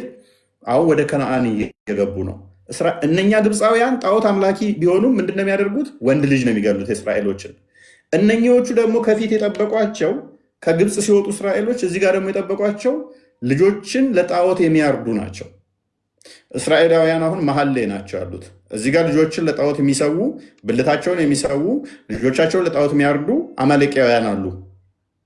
እዚህ ጋር ደግሞ ግብፃውያን ምን አሉ? ወንድ ልጆች እስራኤሎች ከወለዱ ይወጉናል፣ ከባርነት ነፃ ይወጣሉ ብለው ስለፈሩ እስራኤሎችን የሚገሉ ወንድ ልጆቻቸውን እዚህ ጋር አሉ። ስለዚህ እግዚአብሔር ከእስራኤል ነፃ ከግብፅ ሲያወጣቸው እዚህ ጋር የጠበቋቸው ምን አይነት ናቸው? ልጅ የሚያርዱ ናቸው። እግዚአብሔር አስጠነቀቃቸው እስራኤሎችን ምን ብሎ? እናንተ እንደነሱ እንዳታደርጉ። ዘዳግም ምዕራፍ 12 ላይ ዘዳግም ምዕራፍ 12 ቁጥር 30 ከቁጥር 1 ጀምራችሁ ሙሉን አንብቡት። ቁጥር 30 አካባቢ ላይም በፍጹም እነሱ ልጆቻቸው ወንድና ሴት ልጆቻቸውንም ለጣዖት ይሰዋሉ፣ በፍጹም እናንተ እንደዛ እንዳታደርጉ ይላቸዋል። ልጆች እናንተ ምጻተኛ ነበራችሁና እንዳትሰቃዩ ብሎ አስጠንቅቆ ይነግራቸዋል ቁጥር 30 አካባቢ ላይ። ስለዚህ በደንብ ማስጠንቀቂያ ይሰጣቸዋል፣ በደንብ ያስጠነቅቃቸዋል ማለት ነው። እግዚአብሔር ምን ያስጠነቅቃቸዋል? እንደዛ እንዳያደርጉ፣ ለጣዖት ራሳቸውን እንዳይሰዉ፣ ልጅ እንዳያርዱ፣ ኢቭን ባሪያዎችን እንዴት ማድረግ እንዳለባቸው ማስጠንቀቂያ ይነግራቸዋል። በምድሬ በምተቀመጥክበት ጊዜ ከፊትህ ቆይ አትቸኩል ከማጠፋ እንዳትጠመድ እነዚህን አሕዛብ አማልክቶቻቸውን ያመለኩት እንዴት ነው? እንዲሁም ደግሞ እኔ አድርገዋለሁ ብለህ ስለ አማልክቶቻቸው አትጠይቅ፣ ተጠንቀቅ። አማልክቶቻቸውን እንዴት ነው የሚያመልኩት? ልጆቻቸውን በማረድ ሽማግሌ ሕፃን በመሰዋት ነው። አንተ እንደነሱ እንዳታደርግ ተጠንቀቅ አለው። አሁን ከግብፅ አውጥቶ ወደ እነኝህ እየከተታቸው ስለሆነ እዚህ ያሉት ደግሞ አማሌቃውያን ለሞሎክ እንደዚህ የሚሰዉ ልጅ በማረድ ነው። ከፍ አድርገው እግዚአብሔር የሚጠላውን እርኩሰት ሁሉ እነርሱ ለአማልክቶቻቸው አድርገዋልና ወንድና ሴቶች ልጆቻቸውን ደግሞ ለአማልክቶቻቸው በእሳት ያቃጥሏቸዋል። አንተ ለአምላክ ለእግዚአብሔር እንዲህ አታድርግ፣ ተጠንቀቅ ብሎ ማስጠንቀቂያ ይሰጣቸዋል። ምዕራፍ 13 ላይ ከዛ በኋላ ነገር ግን ውል ተዋዋሉ። አሁን ምን አይነት ውል? አንተን ልናመልክ እንዲህ ላናደርግ፣ እንዲህ ከኛ ውስጥ ልጁን ለጣዖት የሚሰዋ የሚያርድ የእነኛን አማልክት የሚከተል ከሆነ ይገደል ብለው ቃል ኪዳን ገቡ። እስራኤሎች ቃል ኪዳን ገቡ ማለት ነው። ስለዚህ አሁን ዘዳግም ምዕራፍ 13 ቢመጣ ልጁ አንድ ወጥቶ አንቺን ልጅሽን ለጣዖት እንድታርጂ ምናምን እንደዛ ራሳቸው ቃል ኪዳን የገቡት ነው። ምን ብለው ቃል ኪዳን ተግባቡ። እግዚአብሔር ሆን አላቸው እኔ የማዝህን ነገር ሁሉ ታደርገው ዘንድ ጠብቅ፣ ምንም በእርሱ ላይ አትጨምር፣ ከእርሱም አታጉድል አለው። ልጆቻችሁን እንዳታርዱ ልጆችም እንዳትሰዉ የሚል ትእዛዝ ሰጠ። ነገር ግን አማሌቃውያን አሁን ከፊታቸው አሉ። እነሱ ደግሞ ልጅ መሰዋት ግዴታ ነው ብለው የሚያምኑ ናቸው። ለጣዖት ልጅ መሰዋት አለው ብለው የሚያምኑ ናቸው። እስራኤሎችን ከግብፅ ሲያወጣቸው እነኚዎቹ ደግሞ ልጆቻችሁ መሰዋት አለባችሁ አሏቸው። የግዴታውን ጦርነት ይኖራል ማለት ነው። ጦርነት ገጠሙ። ጦርነት ሲገጥሙ እግዚአብሔር እስራኤሎችን ሲያግዛቸው ነበረ። ሄደው አይደለም የተዋጉት። አሁን ከነአን ተስፋይቱ ምድር ለአብርሃም የተሰጠች ነች። አማሌቃውያን ልጆቻችሁ ይሰዋሉ፣ ለጣዖታችን ታመልካላችሁ ሲሏቸው እግዚአብሔር ዝም ብሎ አያያቸውም። ለጣዖት ልጆችሽ እንዲታረዱ ዝም አይልም። ስለዚህ ምን ያደርጋል? እግዚአብሔር የምትከላከይበትን ኃይል ይሰጥሻል ማለት ነው። እነኛ ትልቅም ሆነ ወጣትም ሆነ ልጅም ሆነ ጣዖት አመልኪያለሽ፣ ነይ ትገዢያለሽ ብሎ ድንበር አልፈው መጡ። እግዚአብሔር ደግሞ ከግብፅ ሲያወጣቸው ቃል ኪዳን ገብቷል። ምን? እሱን እስከተከተሉት ድረስ እሱ ሊጠብቃቸው፣ እርሱን ካልተከተሉት እሱ ችላ ሊላቸው ትንቢተ ኤርምያስ እንዳየ ነው ማለት ነው። እነሱ ቃል ኪዳኔን አፈረሱ እኔም ችላ አልኳቸው ይላል። ቃል ኪዳኑን ከጠበቁ ከግብፅ አውጥተህ እዚህ ጋር ደግሞ ልጆቻችንን ለጣዖት ታሳርዳለህ እንደ ይሉታል። እንደዛ እንዳይሆን እሱ ደግሞ ይጠብቃቸዋል። ስለዚህ ጦርነት ይኖራል። በጦርነት ላይ የተገደሉ የጦርነት ታሪኮች አሉ። ነገር ግን እንደ እስልምናው አይደለም። እስልምናው ላይ ግን ምንድን ነው? ሃይማኖት ለማስፋፋት ሄደው ነው የሚዋጉት እና የኔን እምነት ተቀበል ብለው ነው። እስራኤሎች ና የኔን እምነት ተቀበል ብለው አይደለም የሚዋጉት። በደንብ አስተውይ። ጠላት ይመጣል። የአማልቂያንም ታሪክ ሆነ የሌሎችም የተካሄዱት ጦርነቶች እስራኤሎችን ሊወጉ ይመጣሉ። እስራኤሎች ይከላከላሉ። ከዛ ይገደላሉ እስራኤሎች። መጨረሻ ላይ ደግሞ ገለው ያሸንፏቸዋል። እነኛ ያለው የብሉይ ኪዳን ታሪክ የሌላ ሀገር ሄደው አንድም ሀገር ሌላ ሀገር ሄደው ወረው አይደለም። እስልምና ውስጥ ግን ሙሐመድ በመካ ተሰደደ። ከዛ በኋላ አቅም ሲያገኝ መዲና ላይ ሰፈረ። መካውያንን አጠፋቸው፣ መዲናውያንን አይሁዶችን አጠፋቸው። ከዛ እነሱን ሲጨርስ ቱርክ ሄደ፣ ሲሪያ ሄደ፣ ሊባኖስ ሄደ፣ ወደ ተለያዩ ወደ እስራኤል ሄደ፣ ወደ ሮም ሄደ። የተለያዩ ሀገራትን ወረረ። ሄዶ መጥተውበት አይደለም፣ ሄዶ እነሱ ሀገር ነው የወጋቸው። እነኚህ እስራኤሎች ግን ምንድን ነው እዛው ድንበራቸው ላይ እዛው ሀገራቸው ላይ ነው ይመጣሉ፣ ይዋጓቸዋል። እነኚህ መጨረሻ ላይ ያሸንፋሉ። ይህ የብሉይ ኪዳን የጦርነት ሕግ ከእስራኤሎች ጋር ቃል ኪዳን የተግባቡበት ነው። እኛን የሚመለከት ታሪክም አይደለም። እኛን አይመለከትም ይሄ።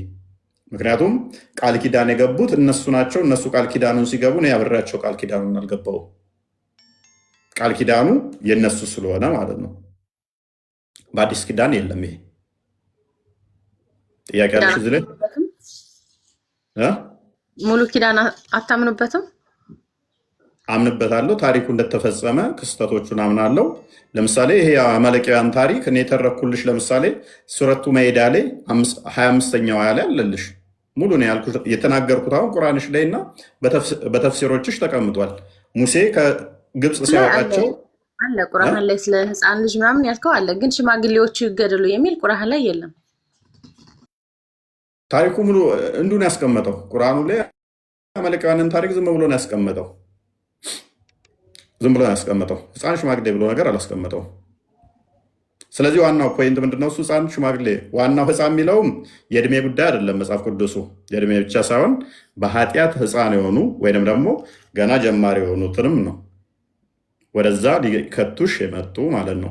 ሲጀመር ለምሳሌ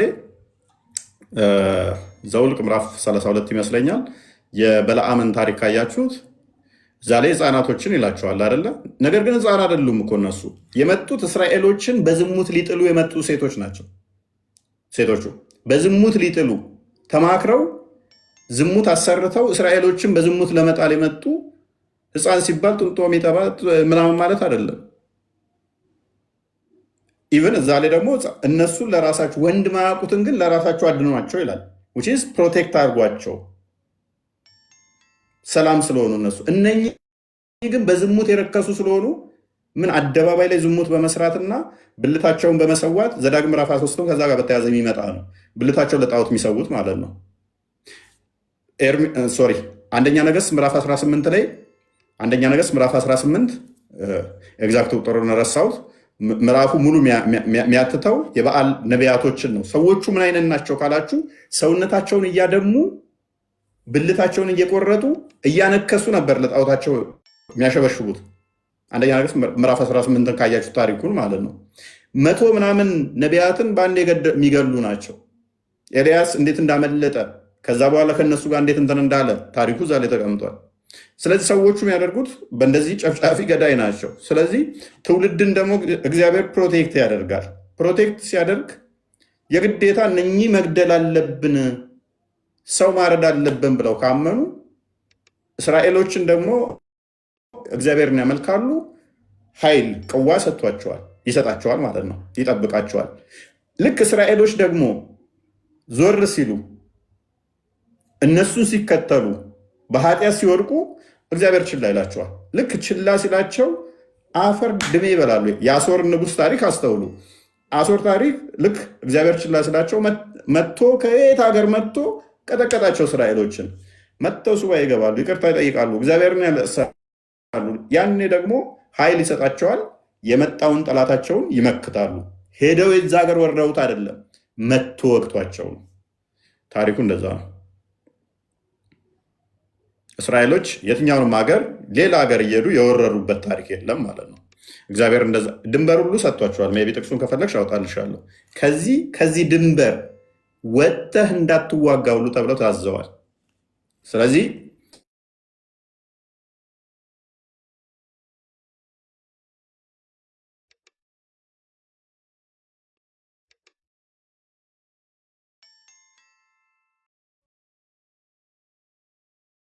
ሰማችሁ?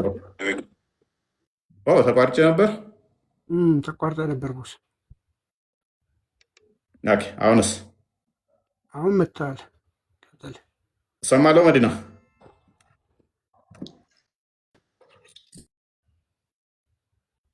ቨርበል ይሄ ነው። በአዲስ ኪዳን ግን ቅድም እንዳልኩሽ ይሄ ኪዳኑ ለብሉ ኪዳን የተሰጠ ነው። ለአዲስ ኪዳን ለእኛን አይመለከትም። የብሉ ኪዳን ሀገራቸውን ፕሮቴክት ለማድረግ የተሰጠ ራሳቸውንና ሀገራቸውን ለመጠበቅ የተሰጠ ሕግ ነው። በአዲስ ኪዳን ይሄ እኛን የሚመለከት አይደለም። ወደፊትም እንዲያደርጉት ደግሞ የታዘዘ አይደለም። እንደዚህ የሚያደርጉትን ሂዱና ገደሉ የሚልም ትእዛዝ የለም። እንደናንተ ግን ምንድነው እሱ ሱራ 8:39 ላይ ሃይማኖት ሁከት እስከማይገኝ ድረስ ሃይማኖት ለአላህ እስከሚሆን ድረስ ተጋደሏቸው የሚል ጥቅስ አለ ሱራ 8:39 ላይ። ስለዚህ አንድ ሃይማኖት ሲሆን ድረስ ሃይማኖት ሁሉ ለእስልምና እስኪቀር ድረስ ተጋደሉ ስለሚል የግዴታ ሁሌም ትጋደያለሽ አንቺ። እኛ ጋር እንደዛ ትላዘዝ ነው መጋደላችን መምጣት ያለበት በግዴታ አይደለም። በእስልምና መምጣት ያለበት ምክንያቱም አንብቤው ሁከት እስከማይገኝ ሃይማኖት ሁሉ ላላ ብቻ እስኪሆን ድረስ ተጋደሏቸው። ስለዚህ እኔና አንቺ አሁን አብረን መቀጠል አንችልም። ሱራ 3:28 እና ሱራ 5:51 ላይ አብረን መቀጠል የምንችለው ቁጥር ከኔ ጋር እስክትመጣጠኝና ኃይል እስክታገኝ ነው። ኃይል ካገኘሽ ትጋዳይኛለሽ። ሳይ አልቡካሪ 25 ላይ ወይም ደግሞ ሳይ ሙስሊም 21 ላይ ምን ብሏል? ሙሐመድ ላኢላ ኢለላ ሙሐመድ ረሱሉላህ እስኪሉ ድረስ እንድጋደል ታዝዣለሁ። እንዲህ ካላሉ ህይወታቸው፣ ንብረታቸው፣ ደማቸው ደመ ከልብ ነው አይጠበቅም ብሏል። ስለዚህ አሁን እኔ ላኢላ ኢለላ ሙሐመድ ረሱሉላህ ማልል ከሆነ ንብረቴ ማይጠበቅ ከሆነ ህይወቴ ማይጠበቅ ከሆነ ምን ዋስትና አለኝ? ሁለተኛ ሱራ 9:29ም ጂዚያን ኢምፖዝ የተደረገበት ከዚሁ ጋር የተያዘ አይሁዶችና ክርስቲያኖች ላይ እነሱን የገደለና ሟቹ ደግሞ ሁለቱ ገሃነም አብረው አይገቡም ማለት። ስለዚህ ገድሎኝ እሱ ገነት የሚገባ ከሆነ ስቲል አሁንም እንትን ነው። ሶስተኛ ሱናን አናሳይ 40:59 ላይ ሱናን አናሳይ 40:66 ላይ ሃይማኖቱን የቀየረን ባገኛችሁበት ግደሉት አለ። ስለዚህ ኢምፖዝ እያደረገብኝ ነው። እናንተ ትረጃለ ሃይማኖትን የቀየረ ባገኛችሁበት ግደሉት። ሱናን አናሳይ 40:59 አንዴ ክፈተው። ገዳዩ እንደውም ይሸለማል የሚል ደግሞ ሰጥሻለሁ። ኔክስ አለህ ቃል አለው እንዲያው እንዳልኩ ኔትወርኩን አናሳይ 40:59 ላይ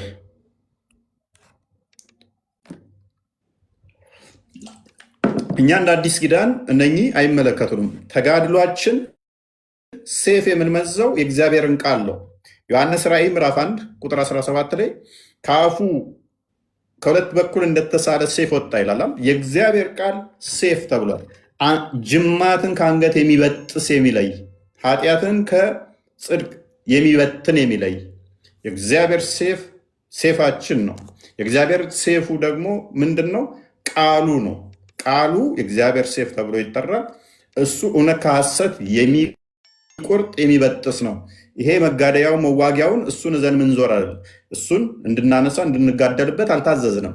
ዮሐንስ ወንጌል ምዕራፍ 16:1 ጀምሮ ከምኩራብ ያወጣችኋል፣ ደግሞም ከዚህ በላይ የሚገድሏችሁ ጊዜ ይመጣል። ይህን የሚያደርጉት እኔንና አብን ስላላወቁ ነው ይላል። ከምኩራብ እንደሚያወጡን እንደሚገድሉንም ነገረን እንጂ ግደሉ አላለንም። ዮሐንስ ወንጌል ምዕራፍ 18 ላይ ጴጥሮስ ልክ ክርስቶስን የሚይዙት ሰራዊት ሲመጡ በሸቦላ የሚከላከልለት መስሎት ሴፉ መዘዝ አደረገና የሰራዊቱ መሪ ጆሮውን በጠሰ። ለኢየሱስ ሊራዳ ማለት ነው። ሴፍ የሚያነሳ በሴፍ ይሞታል። ሴፍን ወደ ሰገባው መልስ ጴጥሮስ አለው። ማ ክርስቶስ። የይነውን ጆሮውን አንስቶ ገጠመለት። ማ ክርስቶስ። አንተ በሴፍ እኔን ልትከላከልልኝ ነው? ንግስናዬ ምድራዊ አይደለም። ከዛስ ማቴዎስ ወንጌል ምዕራፍ 26:52 ላይ ማለት ነው። ሀዲሱን ክፈትልኝ አንዴ። ሀዲሱን ክፈትልኝ። ሱናን አናሳይ 40:59 ላይ ይታይሻል። The messenger of Allah said, whoever changes his religion kill him ማንኛውም ሰው ሃይማኖቱን ከቀየረ ግደሉት። አረብኛውን ከፍ አድርግላት፣ አረብኛ ከቻለች ያው ይታያላል። አረብኛ ማንበብ አልችልም። ነብዩ ነው የተናገረው፣ ግልጽ ነው። ስለዚህ ምንድነው እሱ በግልጽ ሁኔታ ሃይማኖቱን የቀየረን ግደሉት የሚለው ምንም አሻሚ ነገር የለውም ማለት ነው። ከእናንተ ላይ ሃይማኖቱን የቀየረ ግደሉት የሚል የለም። ቡሃሪ 57 ነው እንደከፈተው አማርኛውን ከፈለገች ትዮ ብዬ ነው ያላ መልክተኛ እንዲህ ብለዋል፣ ሃይማኖቱን የቀየረ ሰው ግደሉት በአማርኛው ማለት ነው። 57 ቡሃሪ መን በደለ ዲነሁ ፈቅቱሉ ቢለው ሃይማኖቱን የቀየረን ሰውዬ ግደሉት፣ ምንም በማሻማ ሁኔታ ማለት ነው። 50 ስንት ያልከኝ ቦስ? 57 ኪቦርዱ አዛ ነው እዚህ ጋር እና ለዛ ነው ሶሪ።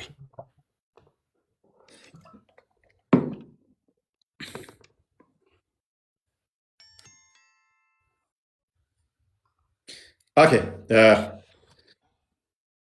ከፍ አድርገው፣ ትንሽ ከፍ አድርገው።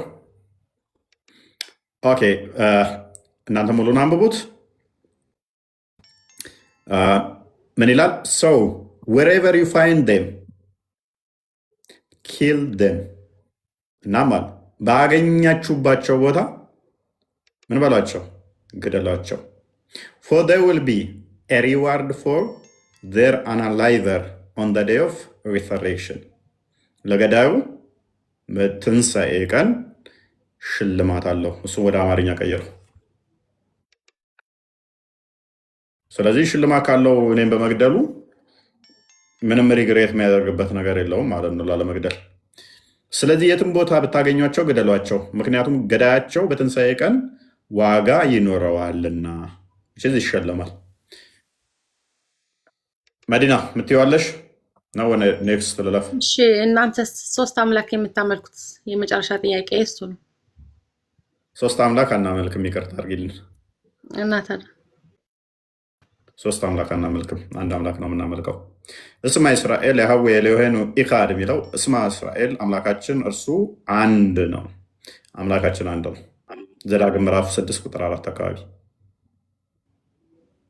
ግን አንቺ ማታመልኪውን ታመልኪያለሽ ካለሽ ያ አካል ውሸታም ነው አይደለ? ለምሳሌ አንቺ አንድ አምላክ ነው ማመልከው እያልሽ ሶስት አምላክ ታመልኪያለሽ ካለሽ ያ ባዩ ውሸታም ነው አይደለ? አመልከው አላህን ነው።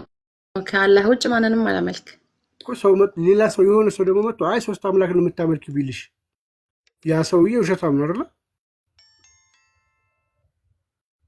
እንዴት ሊሆን ይችላል? ምክንያቱም እኔም አላህን እስከማመልክ ድረስ መቼም ያው በቃ ማታመልኪውን ታመልካለሽ ነው ጥያቄ። ፖይንት አለሽ የለሽም? እዚህ ጋር አምላካችን አንድ አምላክ ነው።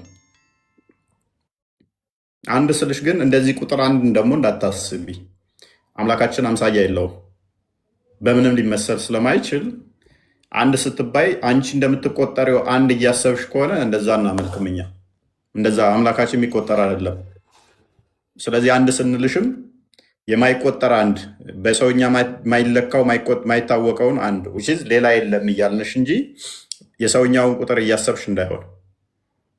እግዚአብሔር ትንቢተ ኢሳይያስ ምዕራፍ 40 ላይ ከቁጥር 18 ላይ በማን ትመስሉኛላችሁ? በማንስ ታስተያዩኛላችሁ? መሳሰለው ዘንድ ምን ታመጡልኛላችሁ ይላል። በማንም አይመሰልም፣ በምንም ሊተያይ አይችልም። ይሄ በማንም አይመሰልም ከኔ ጋር መሳስለሹ እኔ አንድ ተብዬ እንደምቆጠር እሱም አንድ ይባላል ካልሽ ፍጡርን ይመስላልና እኛ አምላካችን እንደዛ ነው ብለን አናምንም። ሌላ የለም ለማለት ብቻ ነው አንድ አምላክ የምንለው። እኔ እንደምቆጠረው አንድ ብለሽ እየቆጠርሽው እንደኔ ከሆነ ግን እሱ ማመሳሰል ስለሆነ አንድ ስትይ ልትታረም ይገባል ብለን እንመልስልሻለን። ቅድሚያ ጥያቄ ያለሽ እዚህ ላይ ኪያ ቀጥሽ፣ ሰዓት እየሄደ ነው። ኪያ ሰላም ብያችኋለሁ። እፎይ እኔ ጥያቄ የለኝም። እንዲህ ዘሽ እስካሁን ስጠብቅ የቆየሽው እኮ እኔ አገጯ እንዳይወድቅ መስሎኛል። እንደዚህ የተደገፍሽው እንደው ካሁን ወደቀ ከሁለት ዓመት እንዲህ ብሎ እንቅልፍ ጣለሽ ብዬ እያሰብኩ ልጅ ሆነን በቆሎ ምናምን ሲጠበስ የገጠር ሊሆንሽ ነው የገጠማ ሊሆንሽ አይገባሽም ብለው እንዲህ ብለን እንጠብቃለን። በቆሎ እየተጠበሰ አንተ ስንባል እንላለን። ተኛ ተነሳና እንቅልፍ ያልመጣም እንላለን። ከዛ እንላለን አንተ ሲል ውሃ ይረጩናል እና ብንነትላለን። አይ 2 ዓመት ሞላኝ አንተን መከታተል ከጀመርኩኝና በጣም በራሴ ላይ ትልቅ ለውጥ አግኝቻለሁ። እና ደግሞ ዛሬ ያው ገብርኤልን ጠይቄ ነበረ ማርያምን አንተ ቤት ለመግባት በጣም ብዙ ጊዜ እመኝ ነበረ እንዲህ ጎን ላይ ቁጭ ብዬ ላወራክ፣ ግን ደግሞ ዛሬ ተሳክቶልኝ ጎኔ ላይ የተቀመጠች እንዳለች ዋላዋ እንዳትታይ በውስጥ መጣ ጎኑ ጋር የተቀመጥኩት እኔ ነኝ እንዳትል። ኦኬ ደግሞ ትላንት ወዲያ ማታ በህልሜ አይቻለሁ። እፎይ ጭራሽ ተይ በቃ እስኪ ንገሪኝ። ማርያምን እውነቴን ነው። ጎጎ መስማት ካባን እያፈረሰ ነው። ምን እያደረገ ነው? ካባን ሲደረምስ ነው። ከፍ እያለ ከሄደ ሌላ ታሪክ። ካባ ቁጭ ብሎ ሲያፈርስ መዶሻ ዞ ምናምን ልትል ትችላለች። ይህንንማ ተነግሪኛለሽ። ትንሽማ አዝግበታለሁ በውስጥ። አይ እነግራችኋለሁ። ፍቺም ጠይቄ ነበረ ተፈቶልኛል። መልካም እንኳን ተፈታልሽ። ጥያቄ የለሽም? እስልምና ላይ አይሚን ክርስትና ላይ ክርስቲያን ነሽ? አዎ ክርስቲያን ነሽ በፊትም? ቴንክ ዩ። ትዕግስት ነው ማነው የሚለው ነው ክስ? አዎ ትዕግስት ነው። ሰላም እፎያችን እንዴት ነህ? ምንድነው ፎቶዬን እንደዛ ሩቅ አድርገሽው ለማየት ራሱ እንድንቸገር ያደረሽው? ኧረ ይታያል ገብተህ። የት ገብቼ ነው ማየው? የኔ ውስጥ የኔን ፎቶ ለማየት ገና ያንቺን አካውንት እንደዚህ ብዬ ተቸግሬ ልይ እንዴ? ነይስ ብርቴ መነዘር አቀብኝ። ምንድነው አገጬ ብቻ እንዲታይ አድርገሽ እጄ እንደዚህ ብለሽ የምታሳየው? አገጫም በብዬ እንድሰደብ ነው? እኔ እኮ ጠላት እኮ ከሩቅ አይመጣም ከቅርብ እኮ ነው። ምን አለ ቀረብ አድርገሽ ፊቴ እንዲታይ ብታደርጊ። እንዲህ ብለሽ እጅ ብቻ ብርድ መጥቶኝ እኮ ነው የሚመስለው። ኧረ ደስ የሚል ፎቶ ነው እፎያችን። እንዴት ነህ? እኔ በጣም ነው የምወድ። አይ ነው አውቃለሁኝ። ምን እንታዘዝ? ጥያቄ አለሽ? ምንም ጥያቄ የለንም። ሰላም ለማለት ነው የገባሁት። እንደዛ ቁጥር ከስር ስጽፍ የነበረው ሰላም ለማለት ነው? አዎ። እኔ እኮ የሆነ አህያ ግቢያችሁ ውስጥ ወልዳ እኮ ነው የሚመስለው እኮ። አህያ ሲወልድ ታውቂያለሽ? በጣም ትንቆራጥጣለች። ከዛ ወዲያ ደግሞ በጣም ነው ግቢው የምታበላሸው። በጣም እኮ ነው ያስቸኮለሽ ለመግባት። ሰላም ለማለት ምን ቋንቋ ነው የምትችይው? ትግርኛ። እስቲ በትግርኛ እስቲ ሰላም እንዲሁ በያቸው ሁሉንም። እሺ አክሰንትሽ ስላወቅኩት ነው። ብዙ ትግሬ ነው ያሉ እዚህ፣ ብዛታቸው ትግሬ ነው። አይ ነው ብዙዎቹ ፎሎወሮች የምነሱ ናቸው። አሁን ሰላም በያቸው እነሱ። ይሄ እፎይ ቤት ነው። እፎይ ይወዳችኋል። ለምን ነው በደንብ የማትከታተሉት በያቸው። እሺ ሰላም ሰላም። አውዚ ዘለኹም ኩልኹም ተጋሩ ይኹን ኣምሓሩ ብዘይገድስ ኦርቶዶክሳውያን ኩልኹም አውዚ ዘለኹም ናብ እፎይ ተኸታተልቲ ፎሎው ወልውን እፎይ ካኡሎ ናይ እፎይ ዩቱብ ምናምን ሰብስክራይብ ሸር ገበሩ። ብጣዕሚ ኢና ንፈትየካ ንሕና እውን እሳቶም ከዓ ብጣዕሚ እዮም ንፈትኻ። ሰላም ወልኒ ልተርጉምላቸው። ቆይ ሁላችሁም ትግራዮች፣ አማራዎችም ኦርቶዶክሳውያኖች እፎይን ፎሎ አድርጉ፣ ሰብስክራይብ ዩቱብም ላይ አድርጉ፣ ተከታተሉ። እንደዛ ነው ያለችው። ተርጉም በስለቱ ትርጉም ይገባኛል። ቀጥይ፣ ያው አትሳቂ። እሺ በትግርኛ ነው። አዎ ካባን ለማፍረስ እየተዘጋጀው ነው። ካባን የሚያፈርሰው ሀዲሱ ላይ የአብርሃ ልጅ ነው ይላልና አብርሃ አጽብሃ አስቀድሞ ካባን ሊያፈርስ ሄዶ ነበረ የሚል ናሬሽን ስላለ በእስልምና ታሪክ ውስጥ ስለዚህ አሁን እኔ አብርሃም ልጅ ነኝ እኔ ነኝ ካባ ማፈርሰው ብሏል። እፎይና ደስ እንኳን አላችሁ በያቸው። እፎይ ከዓ ናይ መሐመድ ከዓ ኣነ የኽፍርሰ ይብለኩም ኣሎ እሺ ተጋሩ ዘለኹም እስኪ ሓደ ሓደ ቁፅሪ ጻሕፉ ብዙሓት ድዩም ኒኹም እሺ እኔ ብዙ ነው ያለው እንዴት አንድ ይጻፉ ትግርኛ የምትችሉ ትግሬዎች አንዳንድ ጻፉ ብዙ አላችሁ ወይ ተብላችኋል። ቤታችን እነሱ ናቸው እንዳለ ያሉት። በቃ ኔክስት በትግርኛ ነው የምመጣው። በትግርኛ ነው እንደውም ምን ብዬ ነው የምጀምረው? ግን ኩሉ ሰላም ብዬ ነው የምጀምረው። ጽቡቁናል። በቃ እናመሰግናለን። ሁላችሁ መልካም አዳር፣ ሰላም ሆኖልን በያቸውና እንጨርስ። በአማርኛ ነው በትግርኛ? በትግርኛ። እሺ ሰላም ሕደሩ። እፎይ ለደኺሙ ወይኒ ደቂ ዓዲ ፈለወልኒ ዝረዝረ እፎይ በምንችለው ሁሉ ከጎንህ ነን አለንልህ ለማለት ነው። እሺ ቴንክ ዩ አመሰግናለሁ። እሺ በርቱ። ቢኒ ፈረንሳይኛ ይችላል። በፈረንሳይኛ በላቸው። ከሀገር ውስጥ ደግሞ አንድ ቃለ ሀዲይኛ ይችላል። በሀዲይኛ ከሀገር ውስጥ አንድ ይላል። አፍጥኑ ዳይ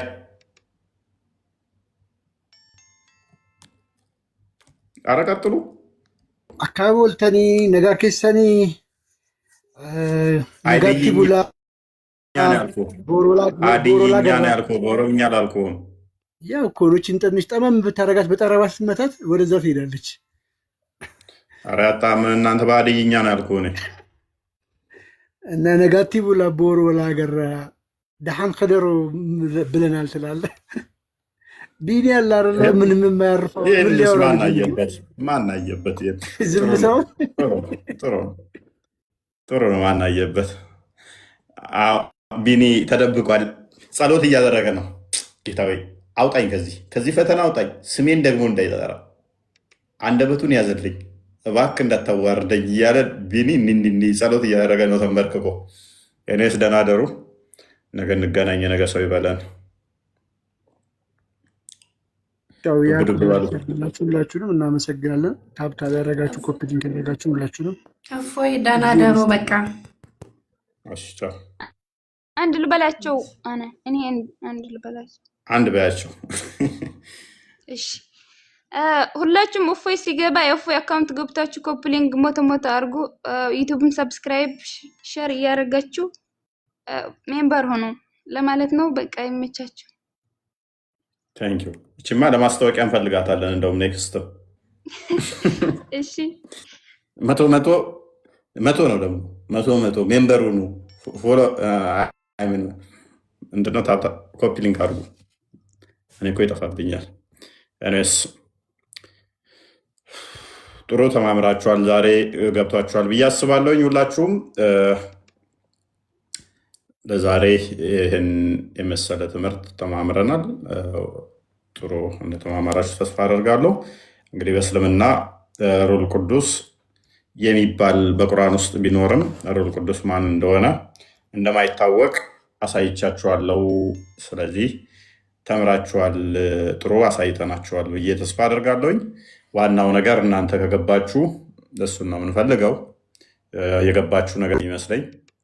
አልገባንም ካላችሁም እንግዲህ ምንም ማድረግ አይቻልም። ታነቧታላችሁ ማለት ነው። ማንበብ ጥሩ ነው። አንብቡ። ሰዎቹ ምን ያህል ውሸታም